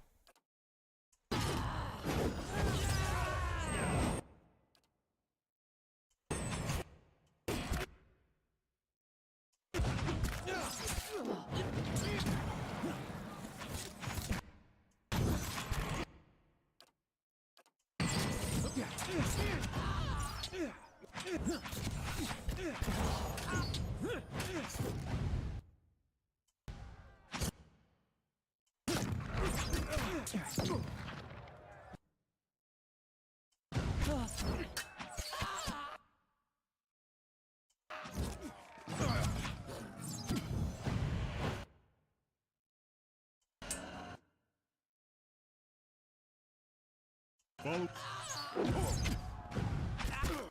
Oh gosh, there's too many of them.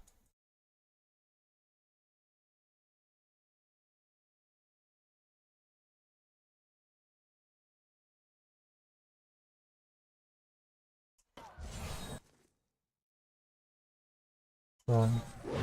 Right. Arthur.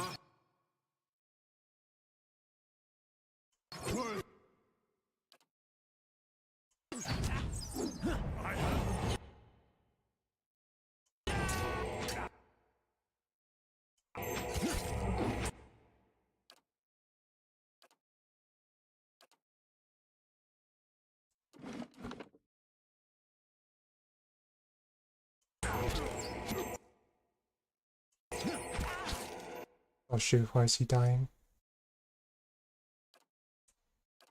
How may I help?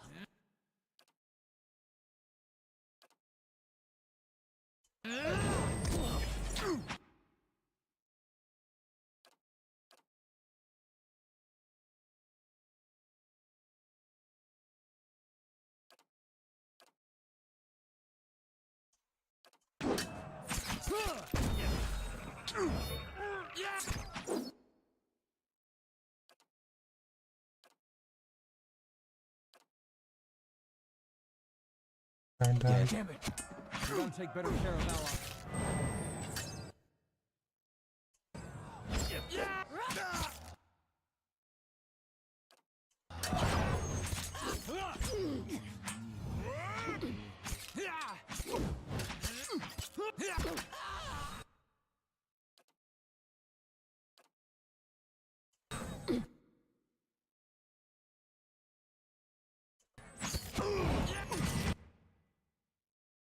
virtual weapons.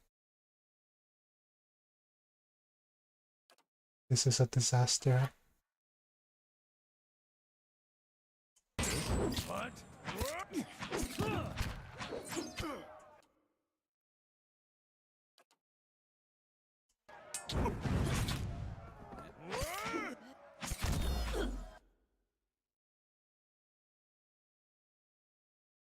Following your lead.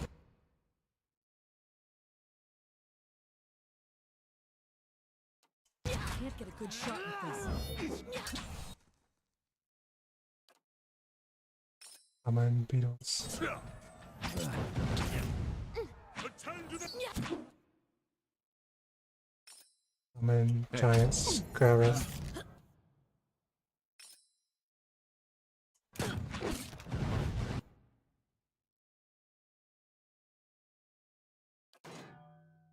Ready, Watcher.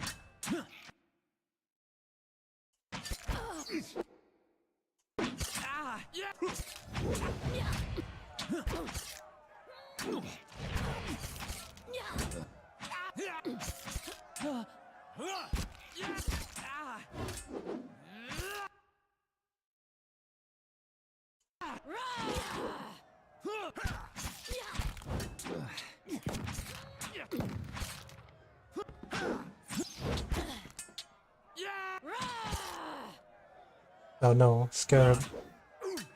I have been betrayed. Yeah, I'm definitely going to need a bigger army.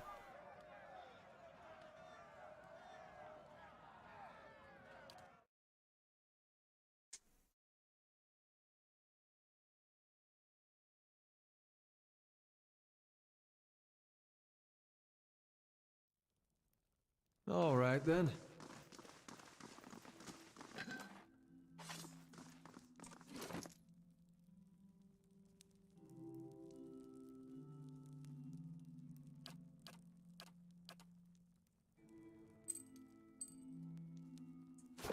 That was embarrassing.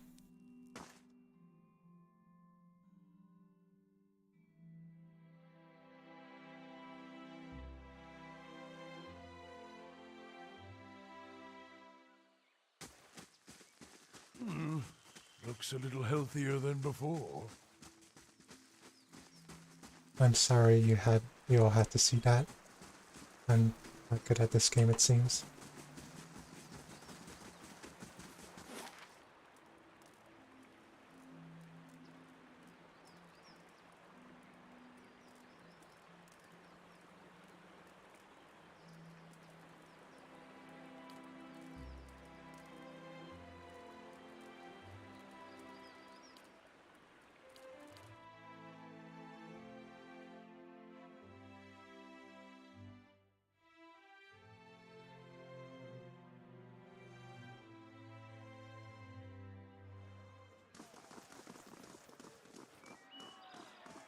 Hireling payday, total wages, 400 copper pieces.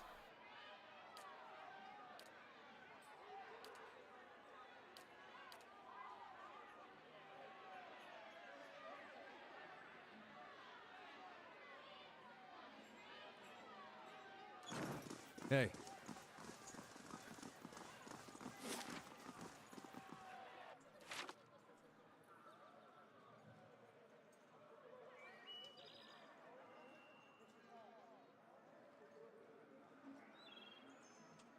Alright, the armor.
I need to do something about that battle. Can't get it out of my head.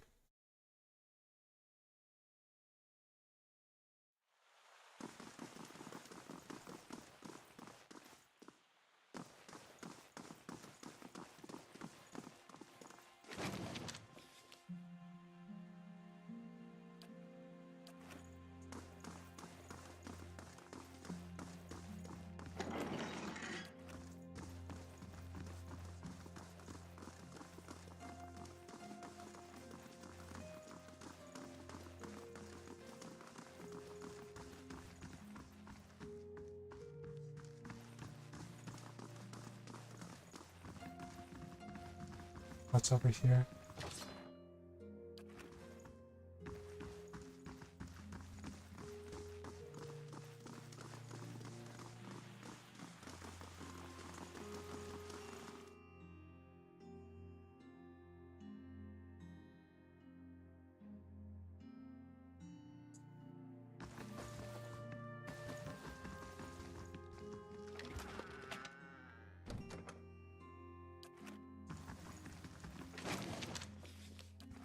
Gotta be careful not to actually steal anything. I'll see what I can Oh, do. no, nope. Hey.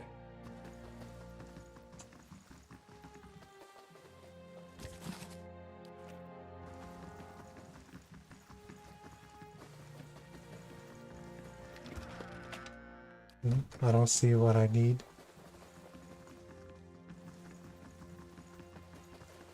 Hello?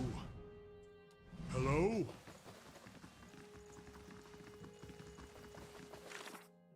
Night.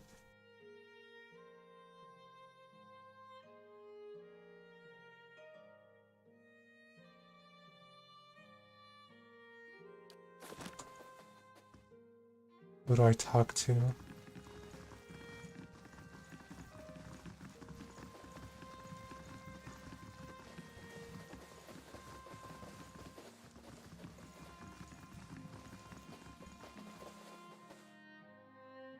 I'll take a look.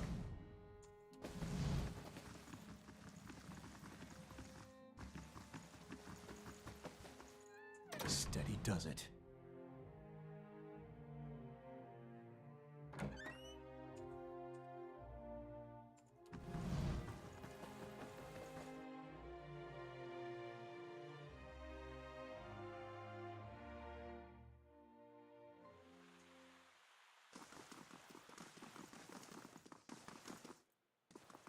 Welcome.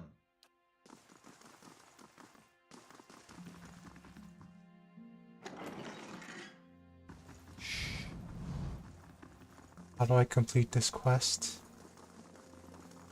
Nice and quiet.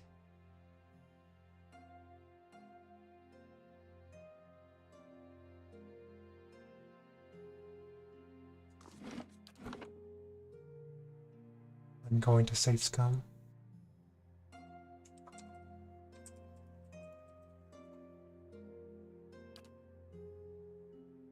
I? I'll see what I can find. I'll see what I can do. The work of a moment. I'll have it in no time. The work of a moment. It's not in here.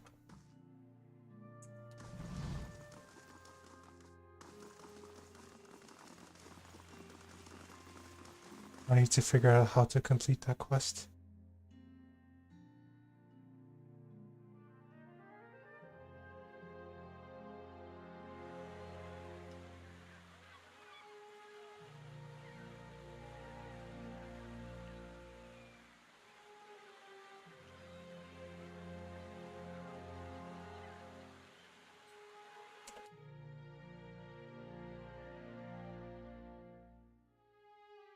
Oh, Penhelm's in the Crucible Keep.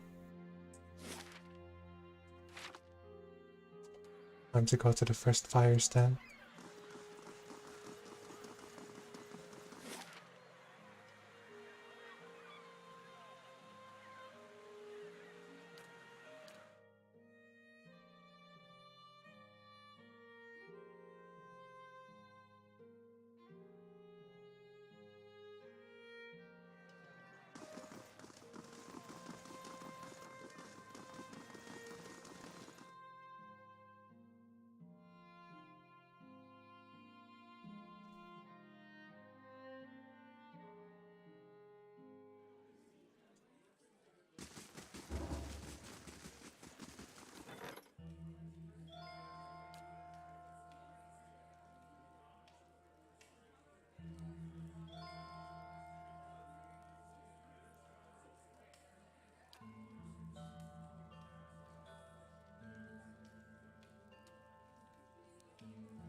I like the pool. Where's the archives?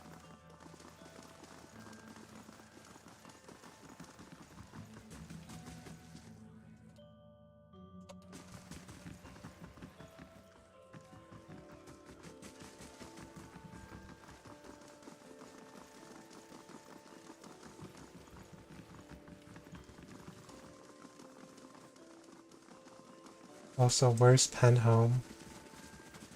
Can't find that guy anywhere.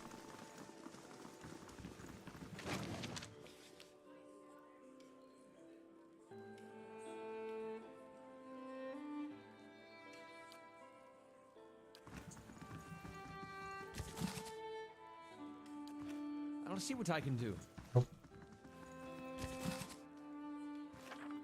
Oh, I Hey. can get it for free.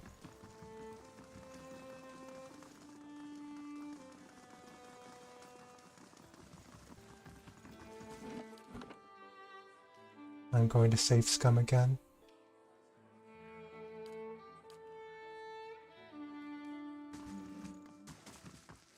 I've decided I want to help your cause. What do you need me to do? Dunstan will complete the first squad of Forge Knights in no time. Now the High Justice will want to have his Forge Masters at Fleetbreaker Castle create more. I've made a copy of Viana's research, and the High Justice has sent a courier to Anslog's Compass to retrieve it. The dozens have gotten too active for the courier to come to Defiance Bay, and after Viana's kidnapping, we've got to assume they know about our plans.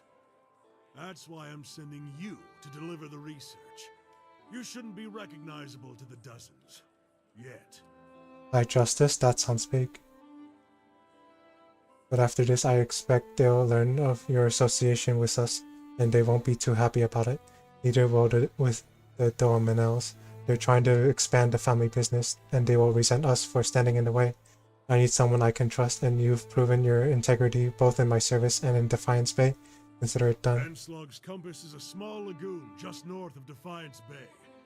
Your contact will be a commander named Arenroad. She'll meet you by the docks.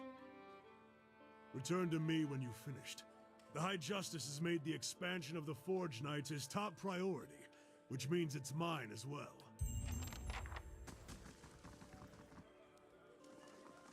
I need to curry favors with the Crucible Knights. So that's just how it's gonna have to be.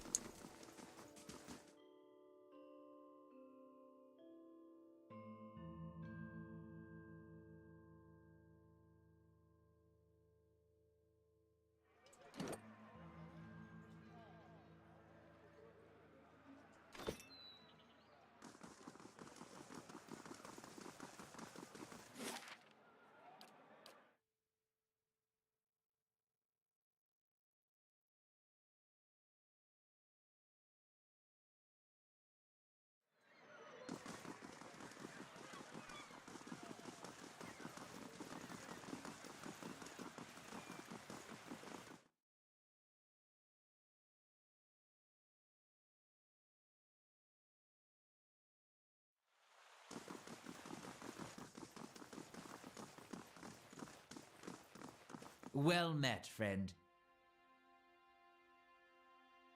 This effort, David Rio, it's signed by you. He holds the page but seems to stare through the words, as if at something woven in the fabric of the paper. Buran bares his pointed teeth. I remember Penhelm, a preening peacock of a man, and his mouth dry and hands moist when I told him he was a sole descendant of an Adrian general, one who'd fought against Edward's rebellion. He scans the affidavit.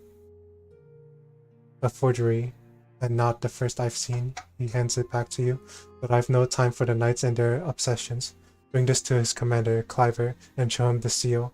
He points to the wax stamped by his forged signature.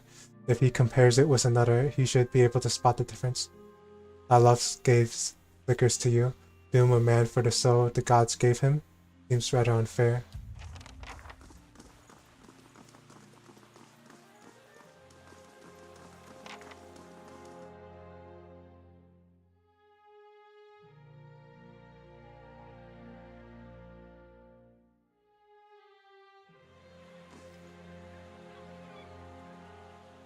And Helm's face is white.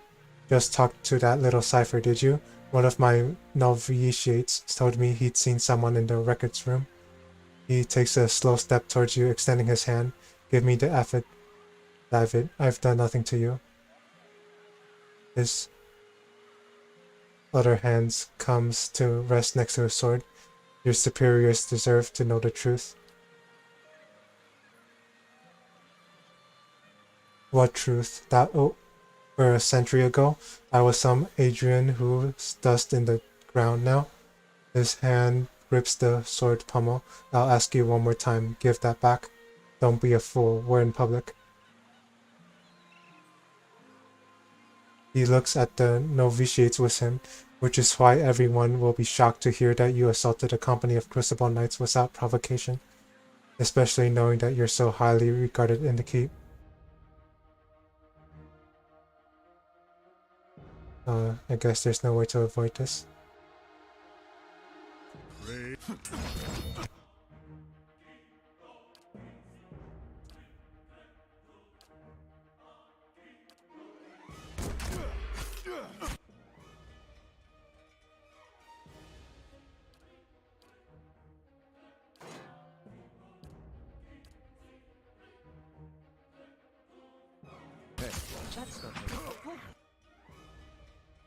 Where is everyone? This is a mess.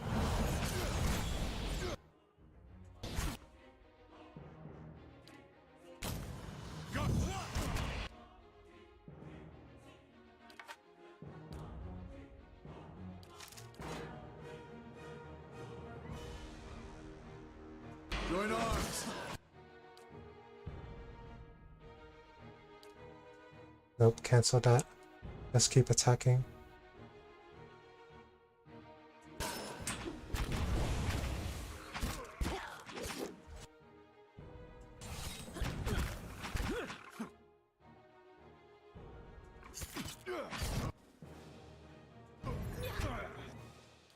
Knock him down. Knock everyone down.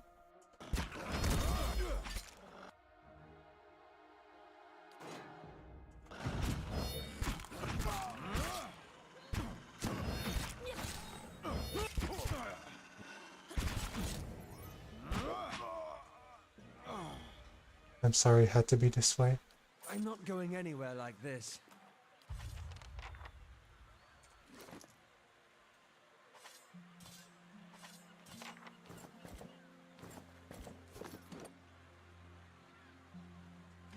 Hey.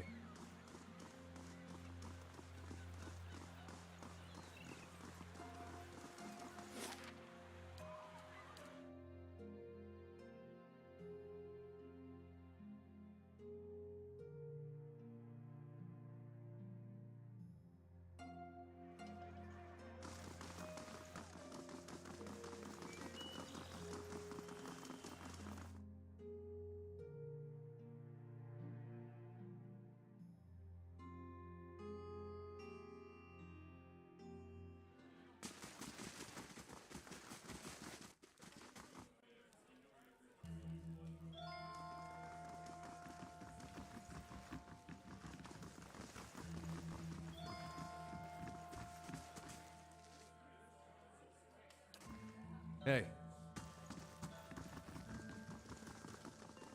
Looks like I have to give the armor back.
Is this the armor you wanted?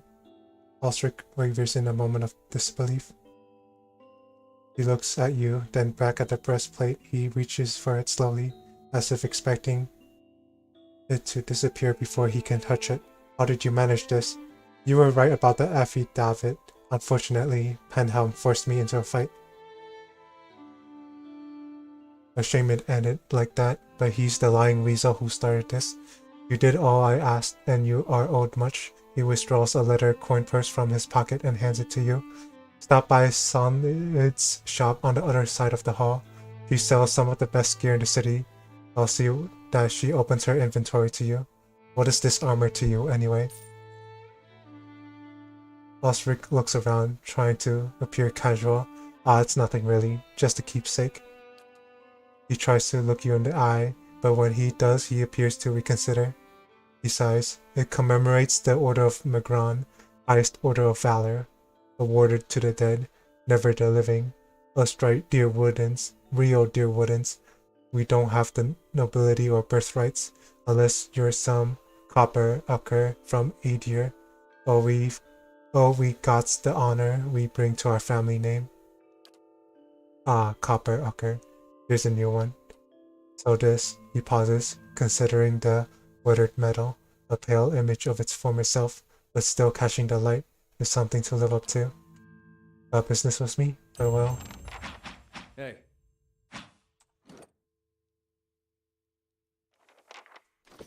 Hey.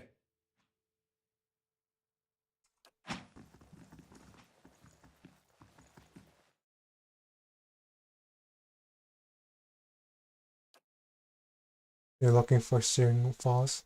He taps the map in front of him with a blunt finger. Fantastic place. The thermal springs alone are worth the journey. Falls are so hot, most of the water turns to steam. That's the rising you were talking about. For work. For a lucky of the Crucible Knights. Hey. I see.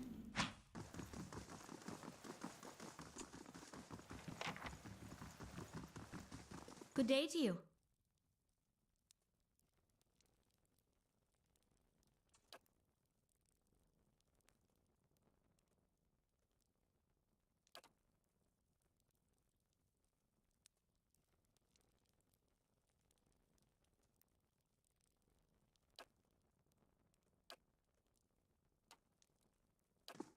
Hey.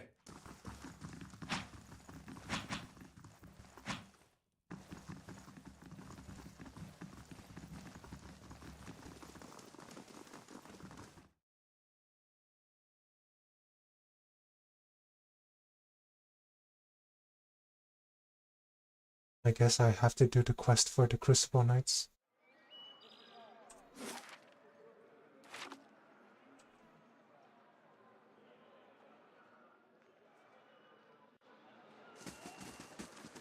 Where do I go?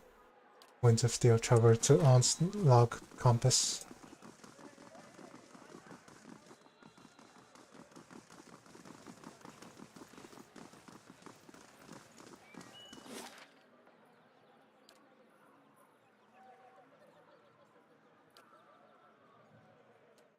That's very far away.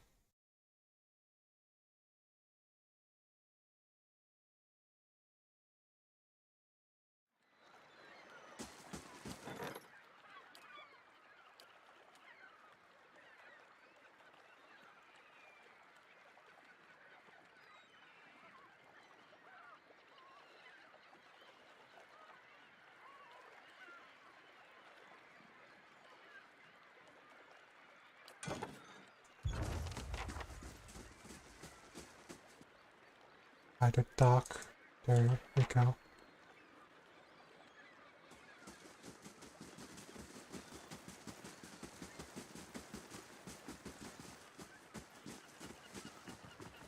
I feel something bad's going to happen, so I'm going to save.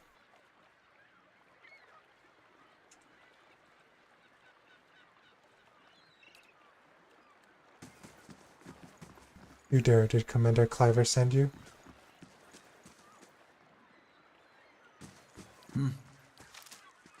Sure. Welcome. The woman sizes you up, squinting against the glare from the water. You've come from the Crucible Keep, I take it. I was told you'd have something for me. Tell me about what's happening at Fleetbreaker Castle. Her eyes narrow, but she eventually shrugs. You're obviously helping Commander Cliver, so I suppose I can tell you. The High Justice has been gathering forces there. This mess was the legacy, the unrest, and the man-eating corpses all over the Deerwood. It isn't going away anytime soon, and the dozens are using this as an opportunity for a power grab. She straightens. We've got to build up strength to defend the Deerwood as well as our position here, and with these Forged Knights at our disposal, we'll be unstoppable. What's your role in this? I'm a commander stationed at Fleetbreaker Castle. I was sent to retrieve the research by the High Justice himself. He leans closer, and since you know what this research is all about, you can imagine how eager I am to get it back to the castle quickly and quietly. Give her Viana's research. Here it is. Excellent. I should get this back to the High Justice before. She looks over your shoulder and at a sound of approaching footsteps. Too late. Get ready.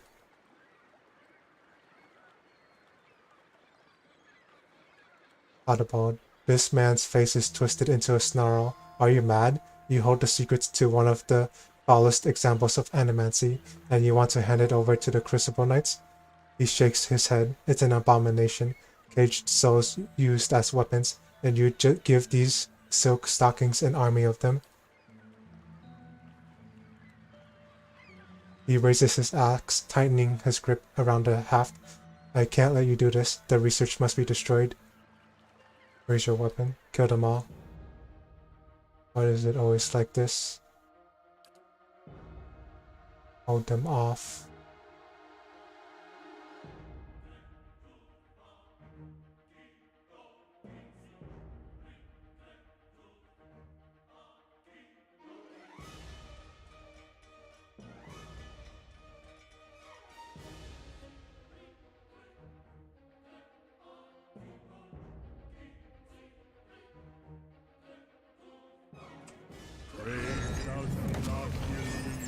Oh, who's that guy?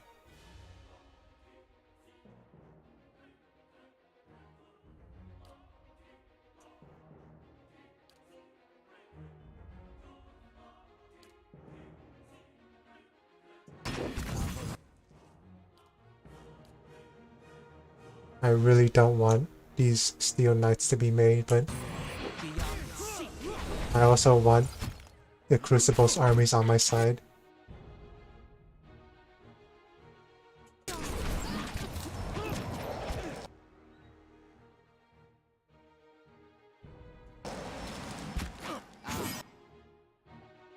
Knock him down. Oh my Antelope deals so much damage.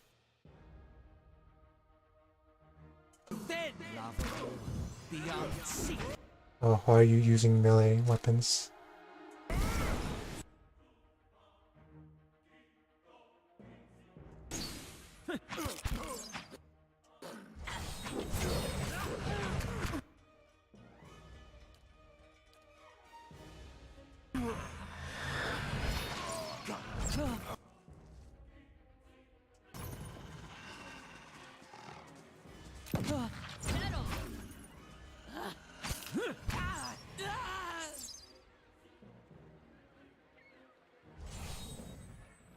Our unknown wipes her blade on the lining of her kit. I'll take that as our cue to leave. With the dozens growing so bold, there's no time to waste. We strides back toward the waiting boat. Give my regards to the commander and watch your back out there.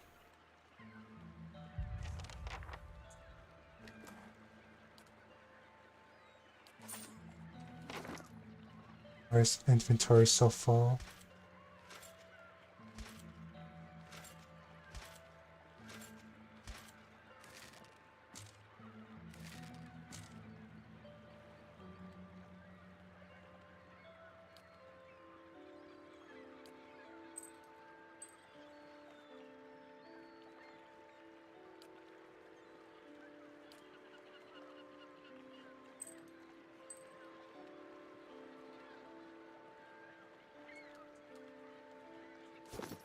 Hey.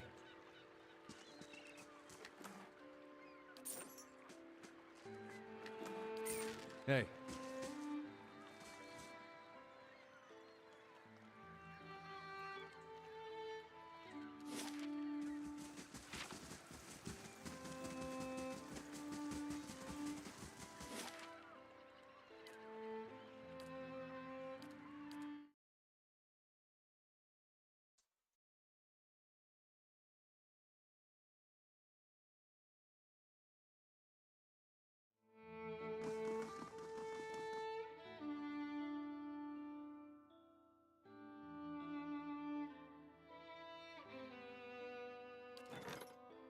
Is construction not complete yet? 2 days.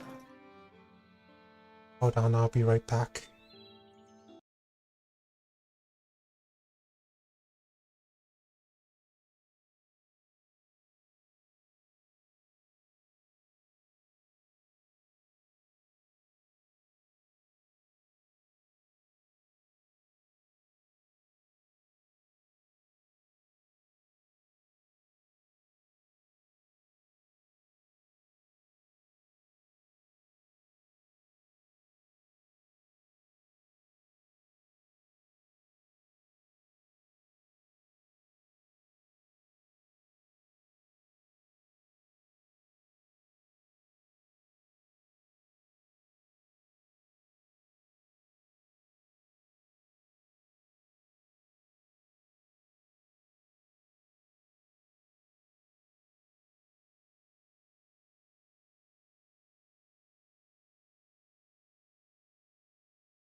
returned.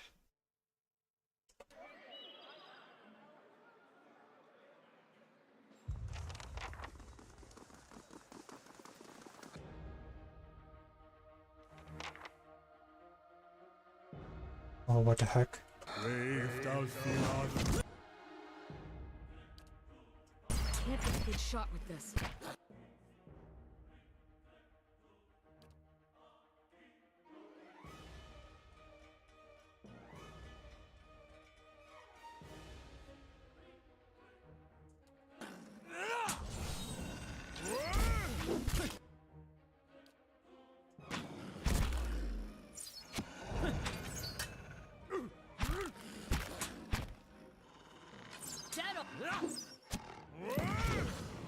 Hey, Don't tell me the keep's full of. You cannot venture forth while in combat.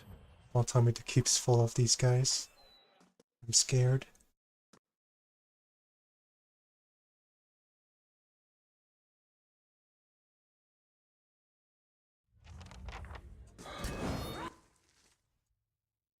Hmm. I was worried that this would happen.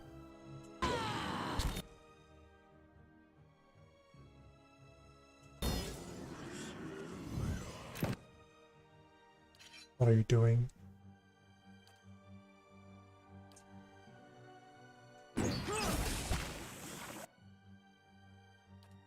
Mark, pray, wound, dot, regular attack. Well, I just knock this guy down. Never mind. Knock this guy down while you also knock this guy down.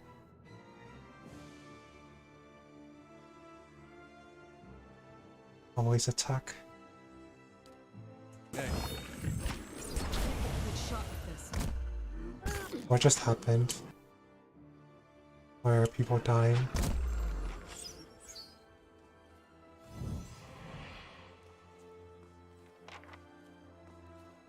All right then.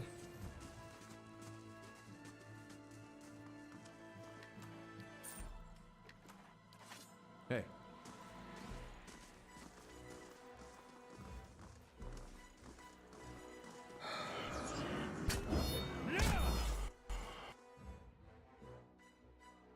What? Please let them through.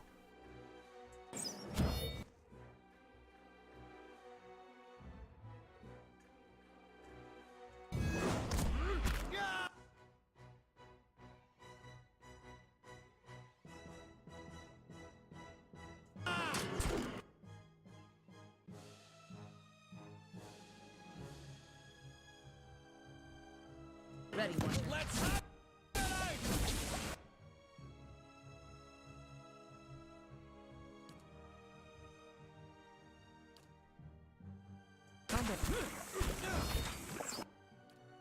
Knock him down.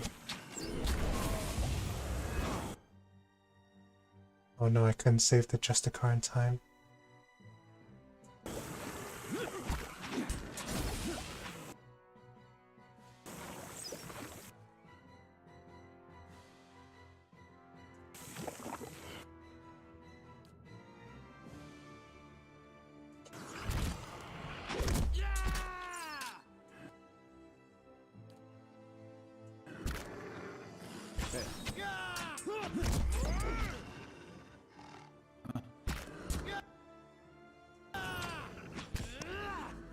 Let's go.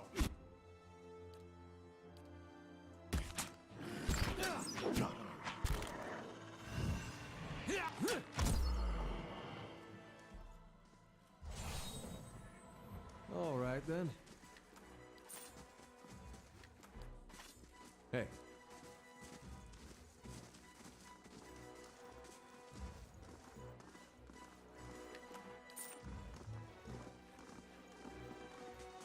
I forgot to loot these other corpses.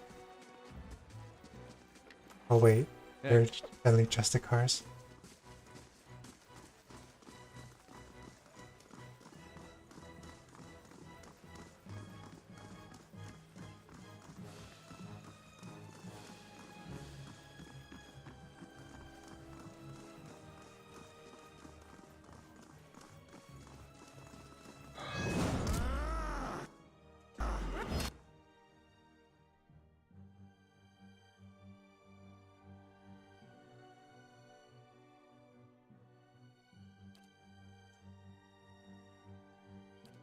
knock this guy down.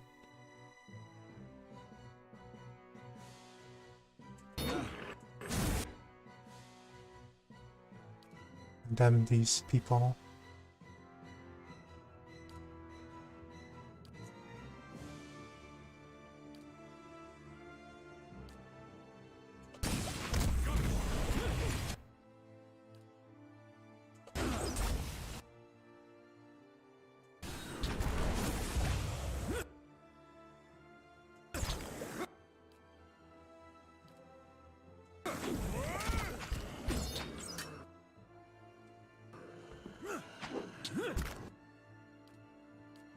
Knock down. Nice. Keep attacking, you fools.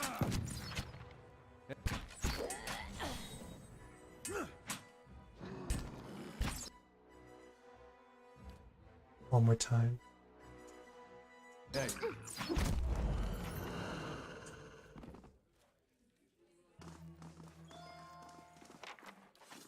Hey.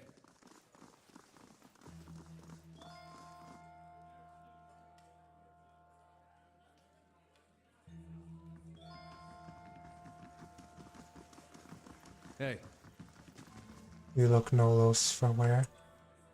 1 minute, my Justiciars were training the Forge Knights. In the next, they were being cut to pieces. But the survivors owe their lives to your skill. You fought valiantly, worthy of any seasoned soldier. In fact, I'm naming you an honorary Justiciar. As a reward for your service, please accept this blade and armor, worthy of a Knight of the Crucible. If there's anything else I can do for you, you need only ask. I'll send word to Fleetbreaker Castle immediately. We clearly didn't understand the Forge Knights as well as we thought. For now, we'll have to continue recruiting the old-fashioned way. That might be for the best. The Forge Knights are obviously too unpredictable to use safely. Knowing how firmly you stand by your principles, I'm glad you agree with my assessment of the situation. And if I'd listened to Dunstan, none of this would have happened in the first place. What's I won't second make that skin? mistake again.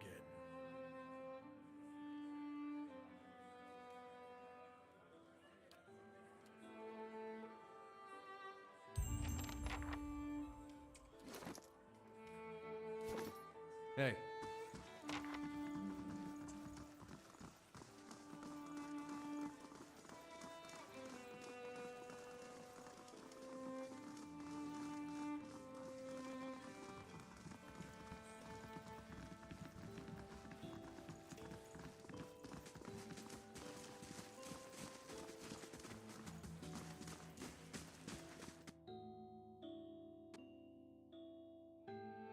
Oh, that's the Judiciaries down.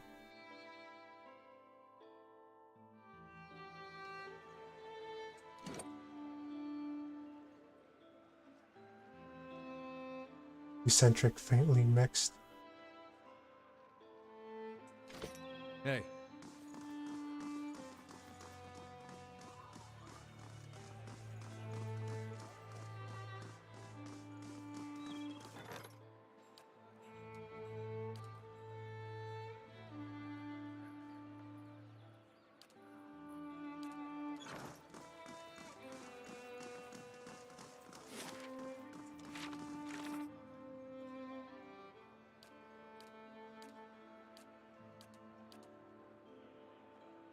We got the Saints War battlefield with Idar.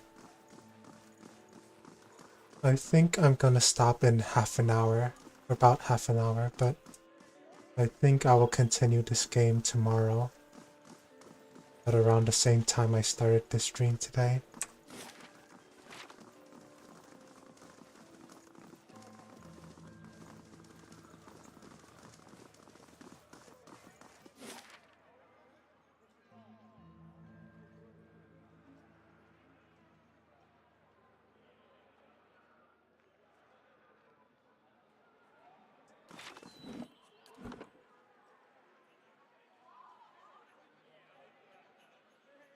Save just in case.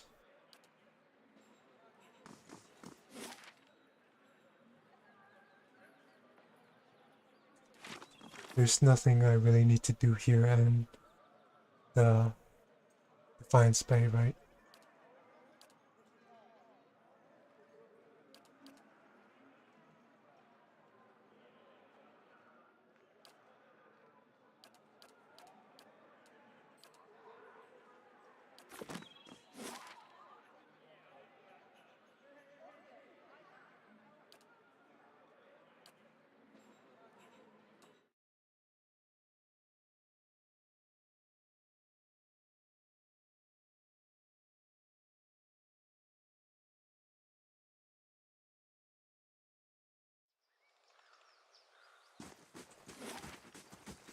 Oh, I already explored this area.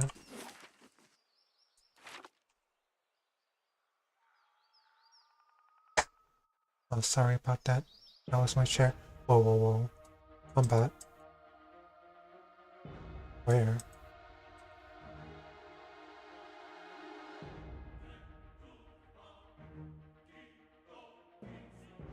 Brave thou Philos nearly. The heck are you?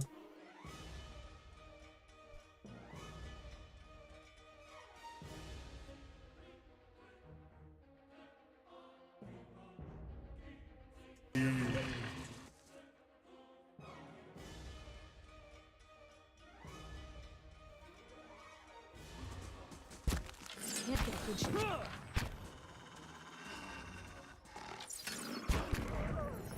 Hey.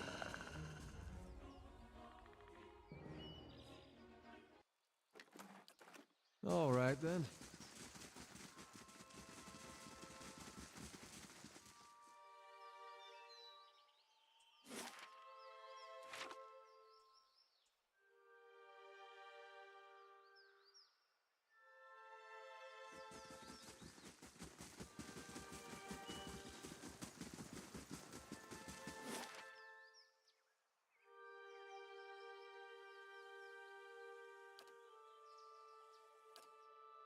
I need to know how to go to the White March.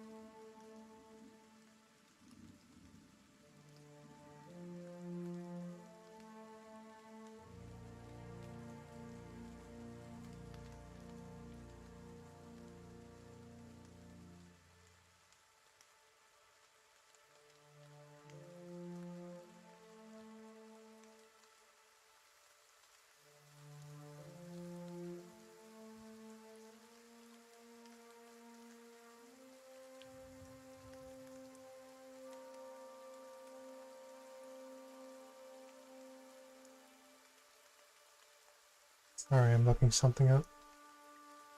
Oh, darn it, I have no idea what I'm doing.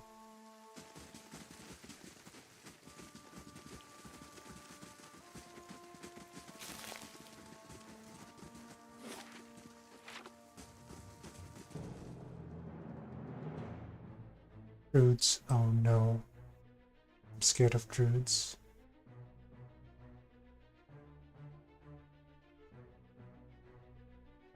Everyone move back.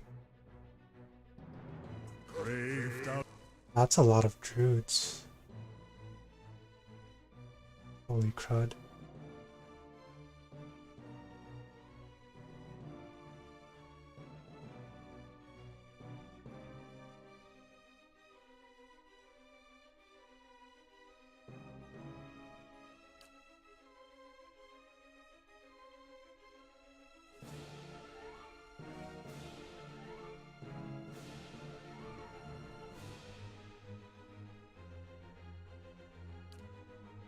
Nuke them quickly.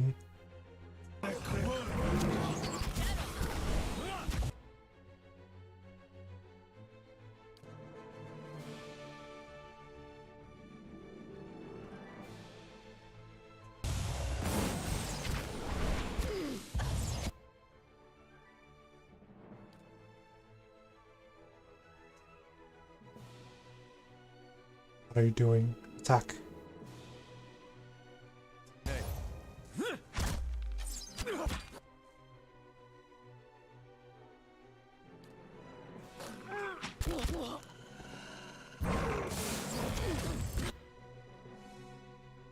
Yikes.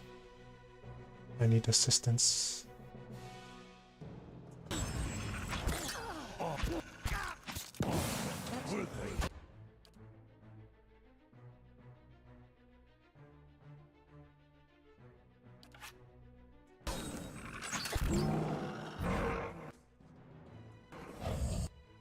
Cast your spell.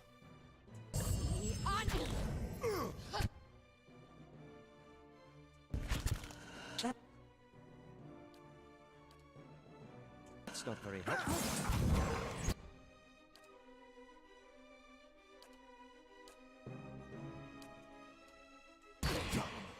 The big fella.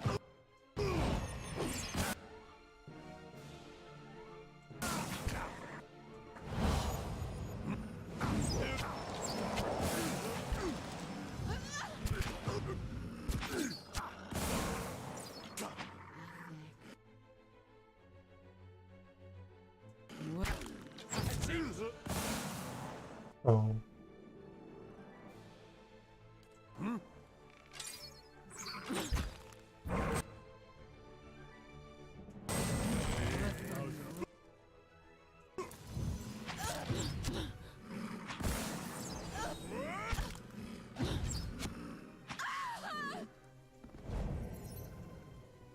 Bye.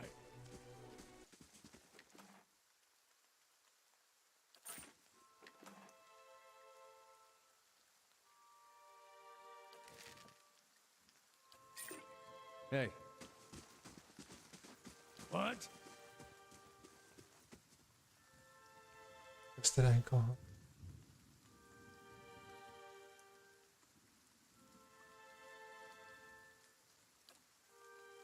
Yeah. Yes? Following your lead. Ready, Watcher. hey.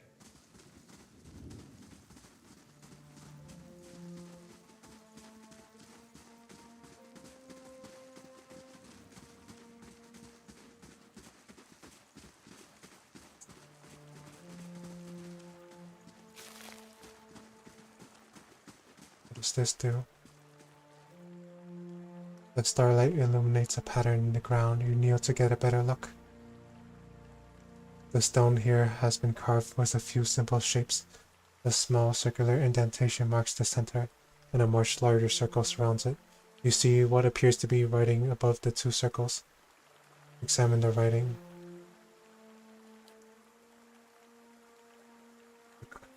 Curving, twisting runes are strangely familiar to you. You recognize them as ancient Engwithian. They read, "All things end, only to continue anew.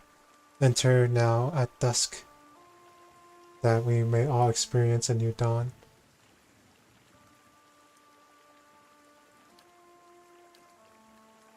Wait a while. You wait for a few hours, watching as the stars wink and glow overhead.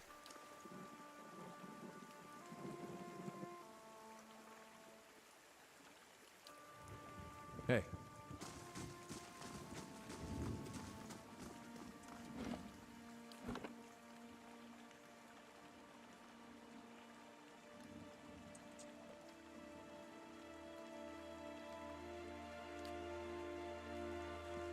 Hey.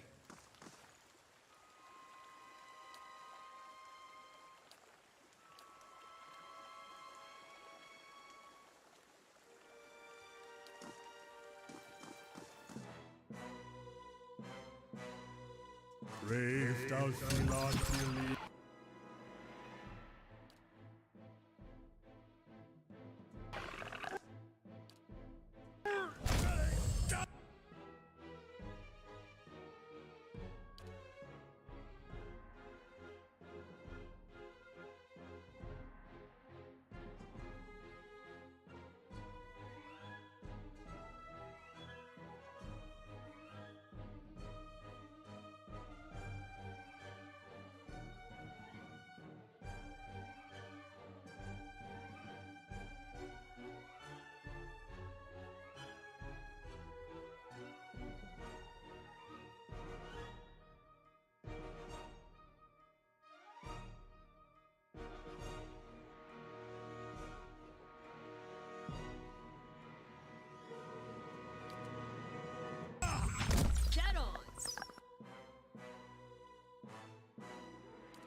How may I help?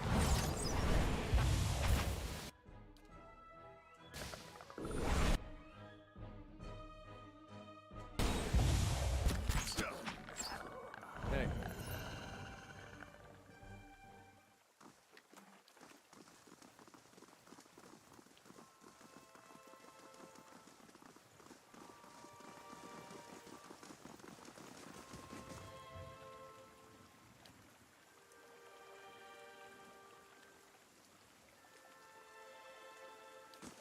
Hey.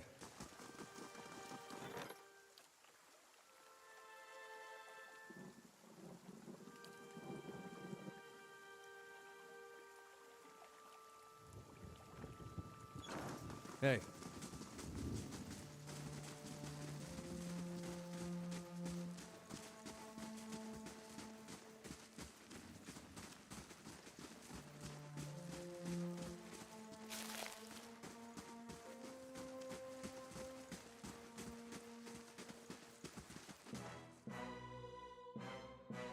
Braved out.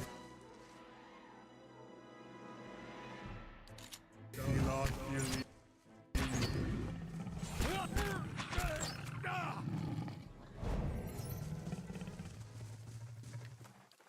Hey.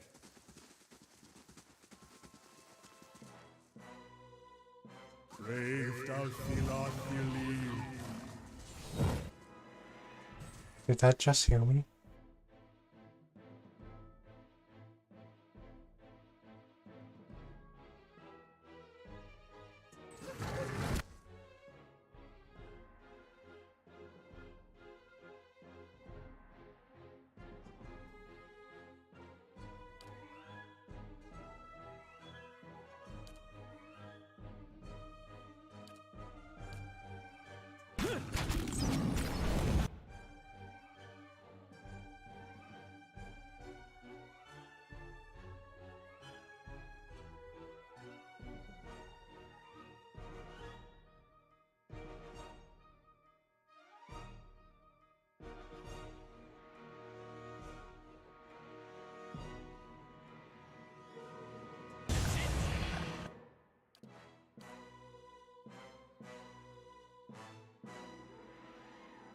Hi.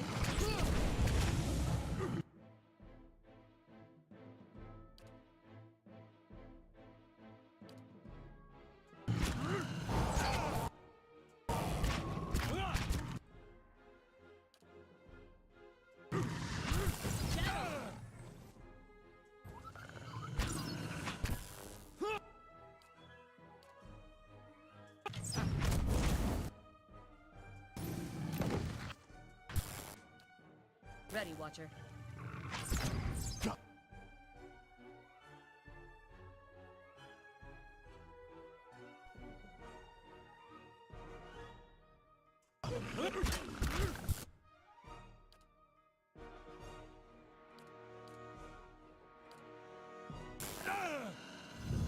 That's not very helpful.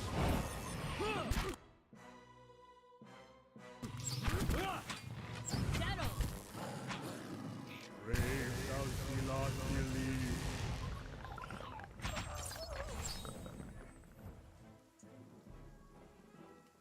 Of course. Hey. More lions, of course.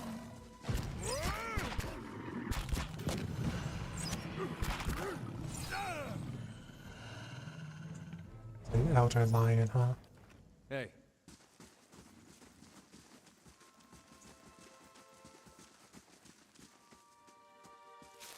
Hey.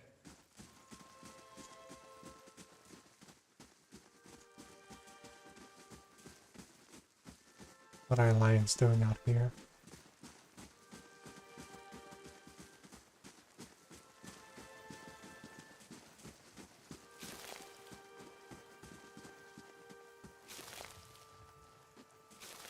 Hey.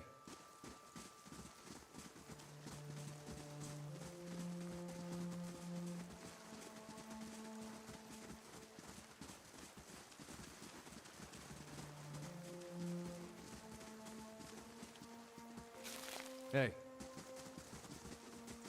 Oh, where did your injury go?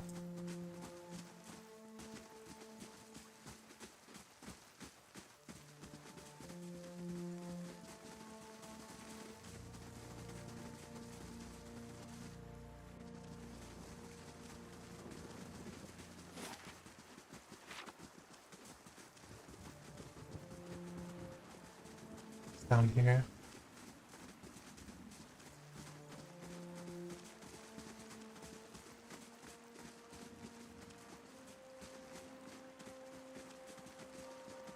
Nothing, I guess. Too much rain.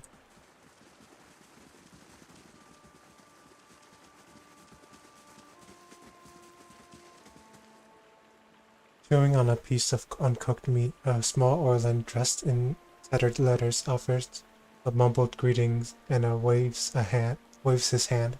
Despite his pleasant smile, the upper right portion of his face is in a starry state.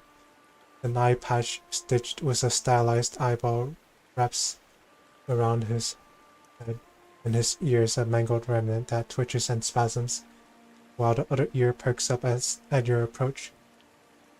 Next to him is the splayed carcass of a deer that appears ripped open by a bear or wolf. You hear a gurgling rumble next to you. Sugani places her hand on her stomach. Her eyes are on the carcass, still fresh. Itumak's pink tongue lolls out of his mouth. If this is your deer, you need a new game warden. Name's Haravius. Hungry? I can't eat all this. First catch of the day, help yourself.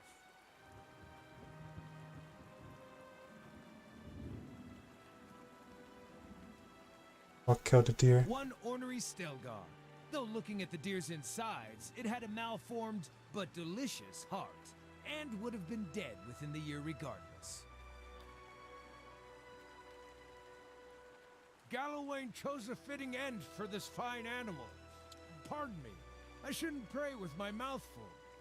What brings you here? Other than the delicious venison, new trees to document, new animals to sketch, new sights to be seen. I've learned as much as I can from the druids of my circle. I'd rather wander and learn than take root and stagnate. So if you're traveling to Deerwood and need another set of hands, I'd welcome the safety of a group. Go on. I'm trained by the celebrants of Hawk and Ivy of the Fisher Crane tribe. I know more than my share of nature magic, and, well, I don't shy away from a good fight. I have business with the druids that live near Twin Elms. So long as we find ourselves there eventually, I'm happy to follow along. You're welcome to join us. Splendid! It'll be an honor to run with a pack for a change.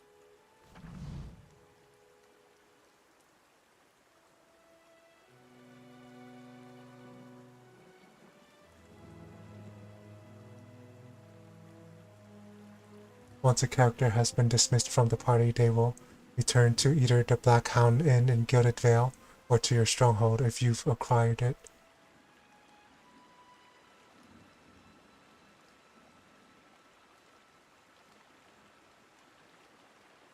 Oh, darn it.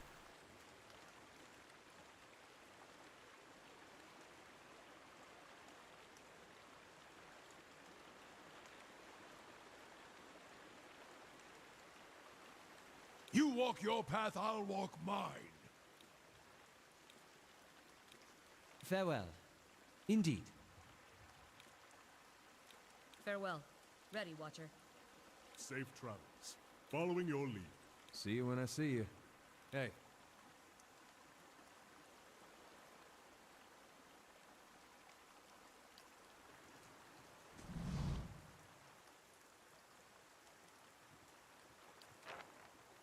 Hey. Yeah? More spells to manage.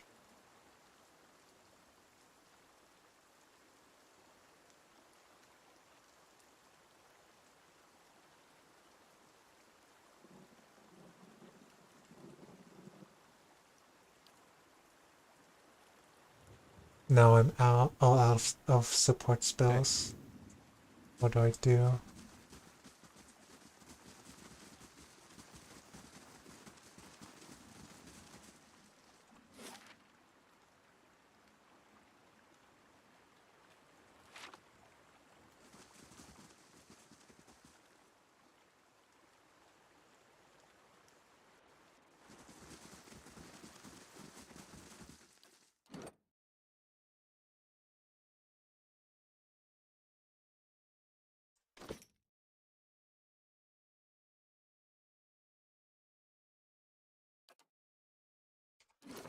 Alright, stuff.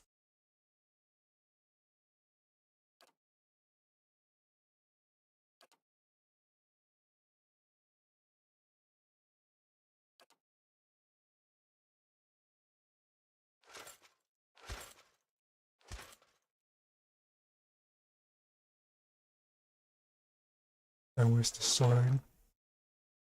From the Steel Wind quest.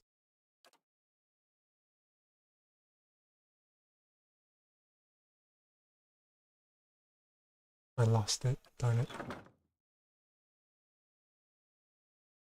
Oh, there it is. Nope, that's not it.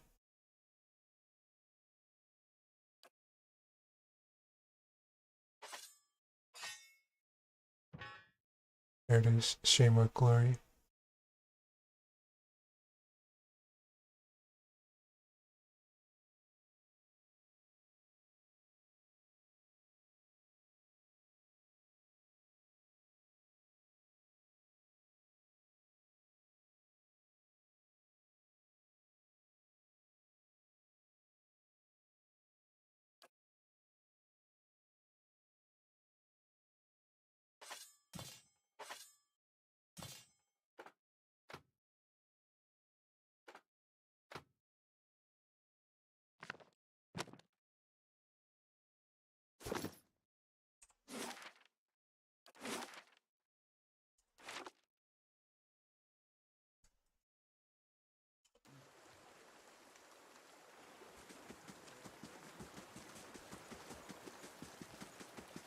Oh, whoops, where's my entire party?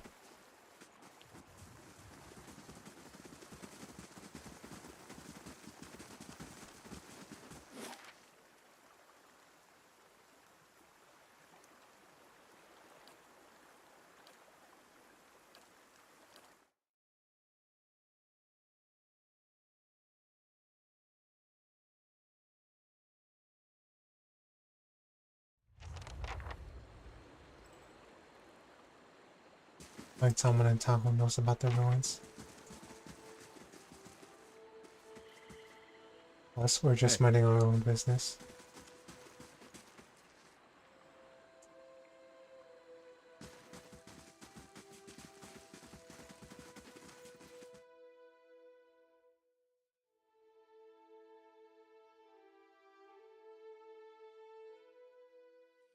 Yeah?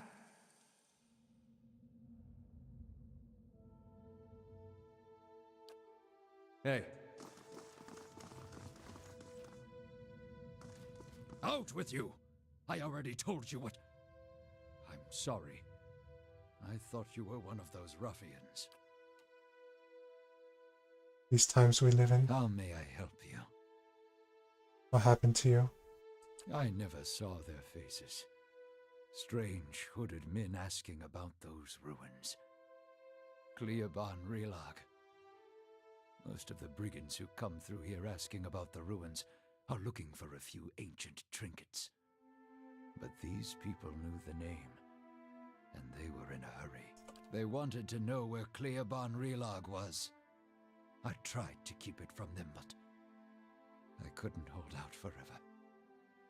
I don't know what they were up to, but it can't be good. That does sound like the lead and key, doesn't it? Is there something else I can help you with? Can you tell me where to find the ruins? The Glanfathan tribe that guards the ruins will kill anyone who trespasses there. And they'll retaliate against us too, if history is any indication. We've had too many fortune seekers stir up trouble of late. If I'm to tell you, I'll need to know your reason for wanting to go. He folds his arm and stares at you with one eye and a scowl. So this is where I say go into the ruins and I'll kill you. And that's when you say, you're obvious, I'm a watcher and you're no match for all of us and we've got a good reason for this. And then I give up trying to argue with you and leave you to dig your own trespasser's grave. And I'm only being half metaphoric. We sometimes make your woodens dig your own grave before we kill you. When the kids hear about it, it's a fabulous deterrent. A dangerous plot is unfolding there. I've got to stop it. If that's the case, then we may already have trouble headed our way. I'll have to take you at your word. You'll find Cleoban Relag here. Whatever trouble you find there, please end it quietly and try to stay out of the ruins. Tell me more about Deerford. Folk here tend to keep to themselves, as they do in most towns this deep in the Deerwood. They're suspicious of travelers, but with all the brigands and refugees moving through the area, who can blame them? This is a temple of Barath. What can you tell me about Barath? Barath is the most universal of all the gods. It oversees portals and cycles of all kinds, even life and death itself. Under Barath, an ending is merely a passage to another beginning.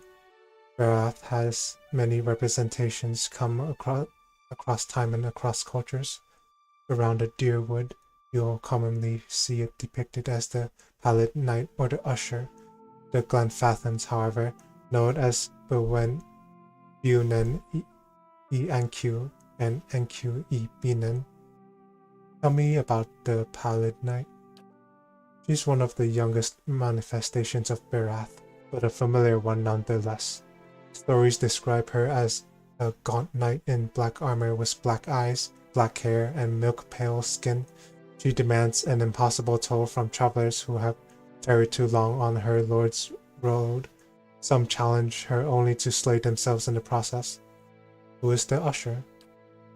Kith have written stories, songs, and poems about the Usher for centuries. Sometimes he's folk, sometimes dwarf, and sometimes merely a walking skeleton. He never speaks, but he guides the way to death and the next life. He also creates the circumstances for the wayward to stumble into their own graves. I've never heard of Bunen Enq and Enq Benen. It means life and death and life, respectively. You see them as two skeletal figures, one male and one female. Explorers have found them carved opposite one another in doorways, but I know of no particular legends that speak of them. Thanks for the information. Oh well. Hey.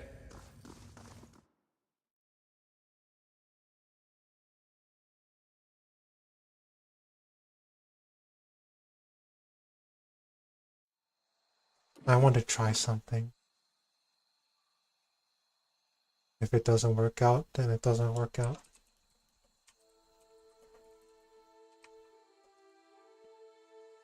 But I want to redo the Yenwood battle again.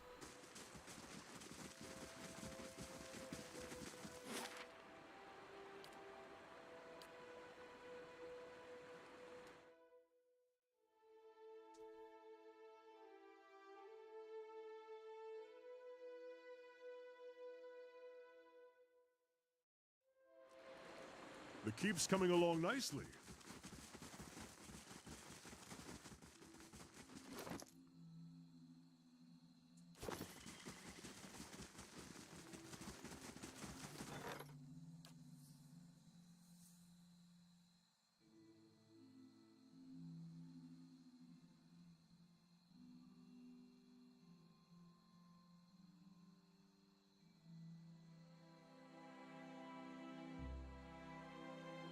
What's a supplicant? I have no idea what a supplicant is.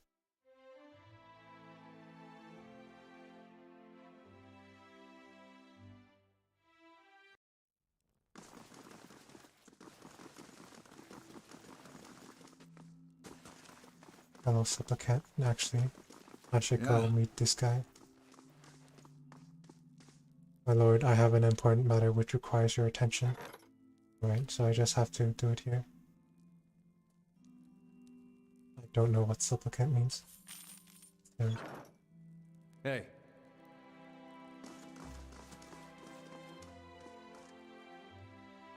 Name's Neri, begging your pardon and all, my lord, but I was hoping we could talk. Very well, let's hear it.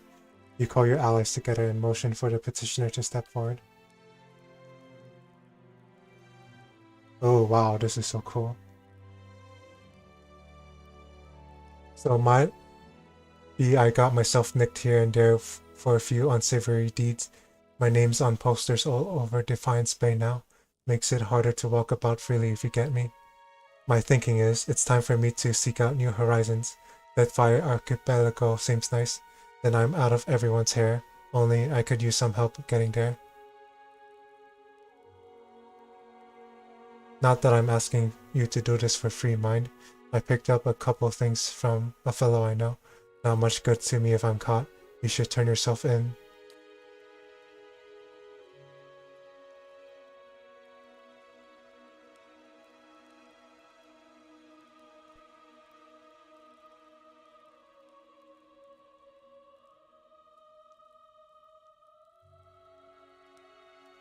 They'll hang me.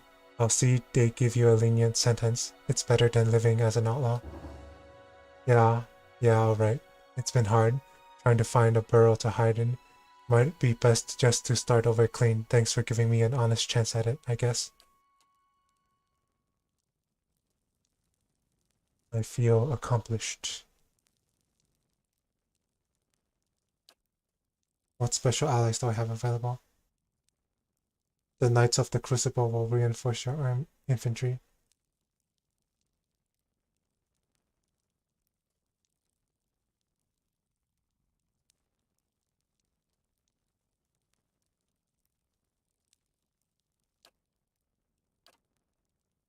I'm scared.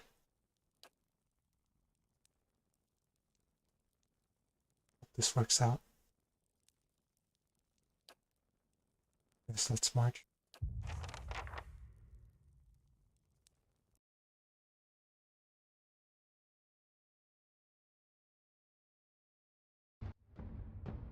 As you crest a small hill overlooking Yenwood field, Lord Gathbin's army is a flurry of activity, scurrying to and fro.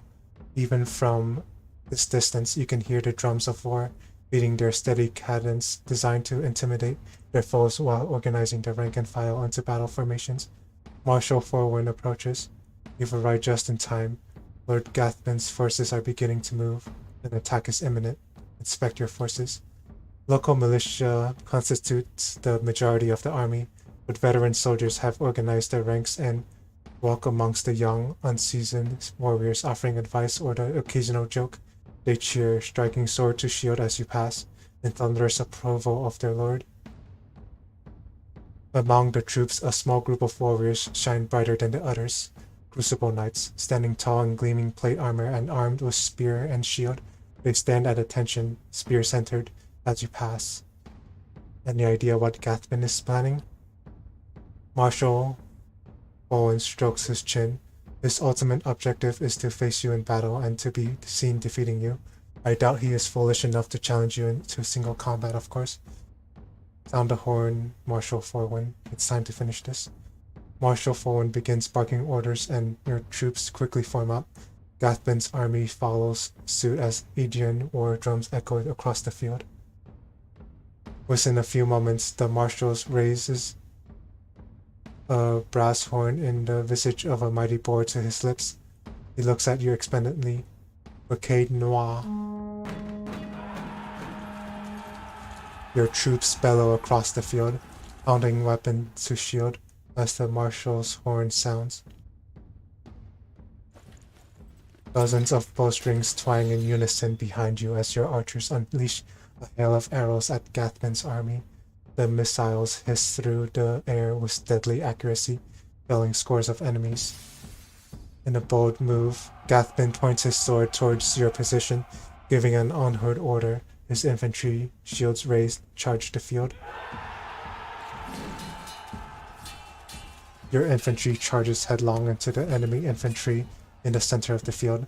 The cacophonous sound of metal on metal is nearly deafening as the two forces collide. The fighting is fierce and the screams of the dying numerous. Led by veteran warriors rally to your cause. The troops fight valiantly and appear to be holding their ground. The battle thus far appears to be a stalemate. Then a group of Aegean battle mages emerges from behind the enemy lines. They begin weaving their hands in unison with practiced precision. Suddenly, waves of arcane fire erupt among your troops. The arcid smell of smoke and burning flesh is nearly overwhelming.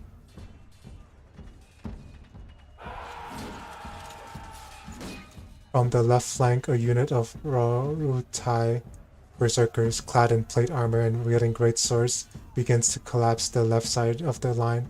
The ground is thick with the dead as they press their advantage.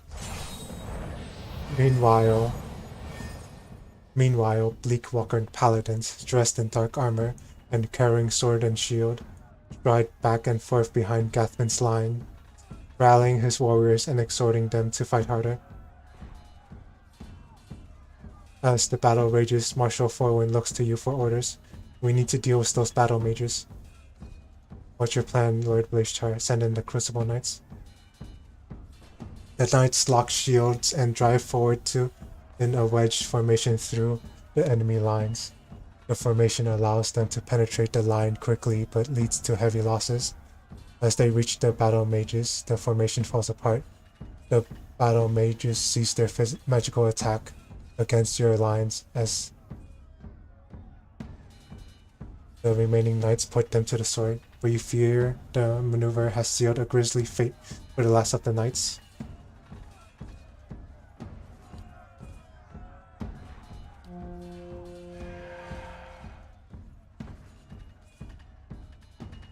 Oh, I screwed up.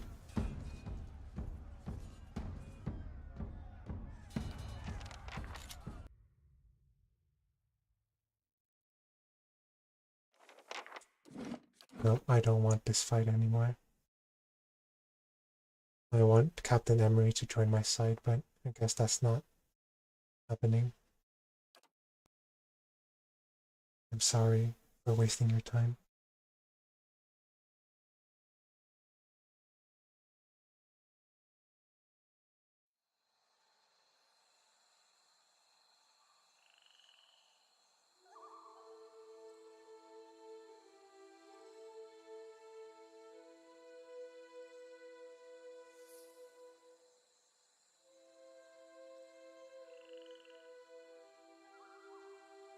Oh, I see, I can recruit more.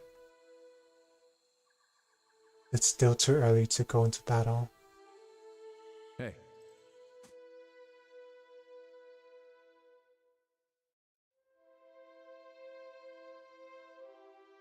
Of course.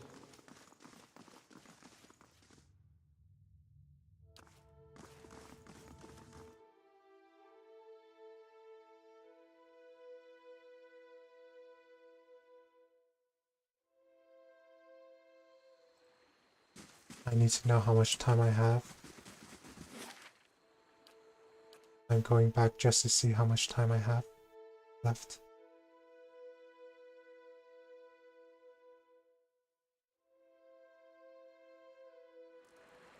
The keep's coming nicely. 1,000.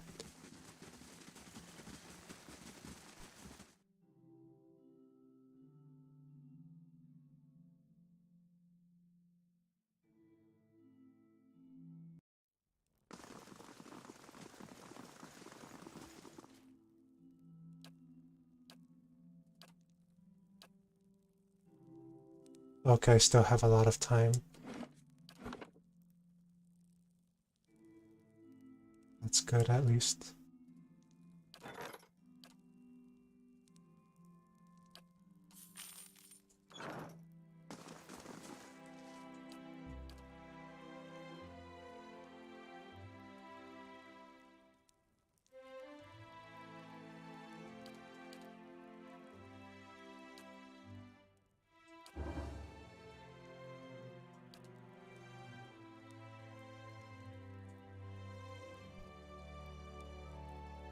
Hey.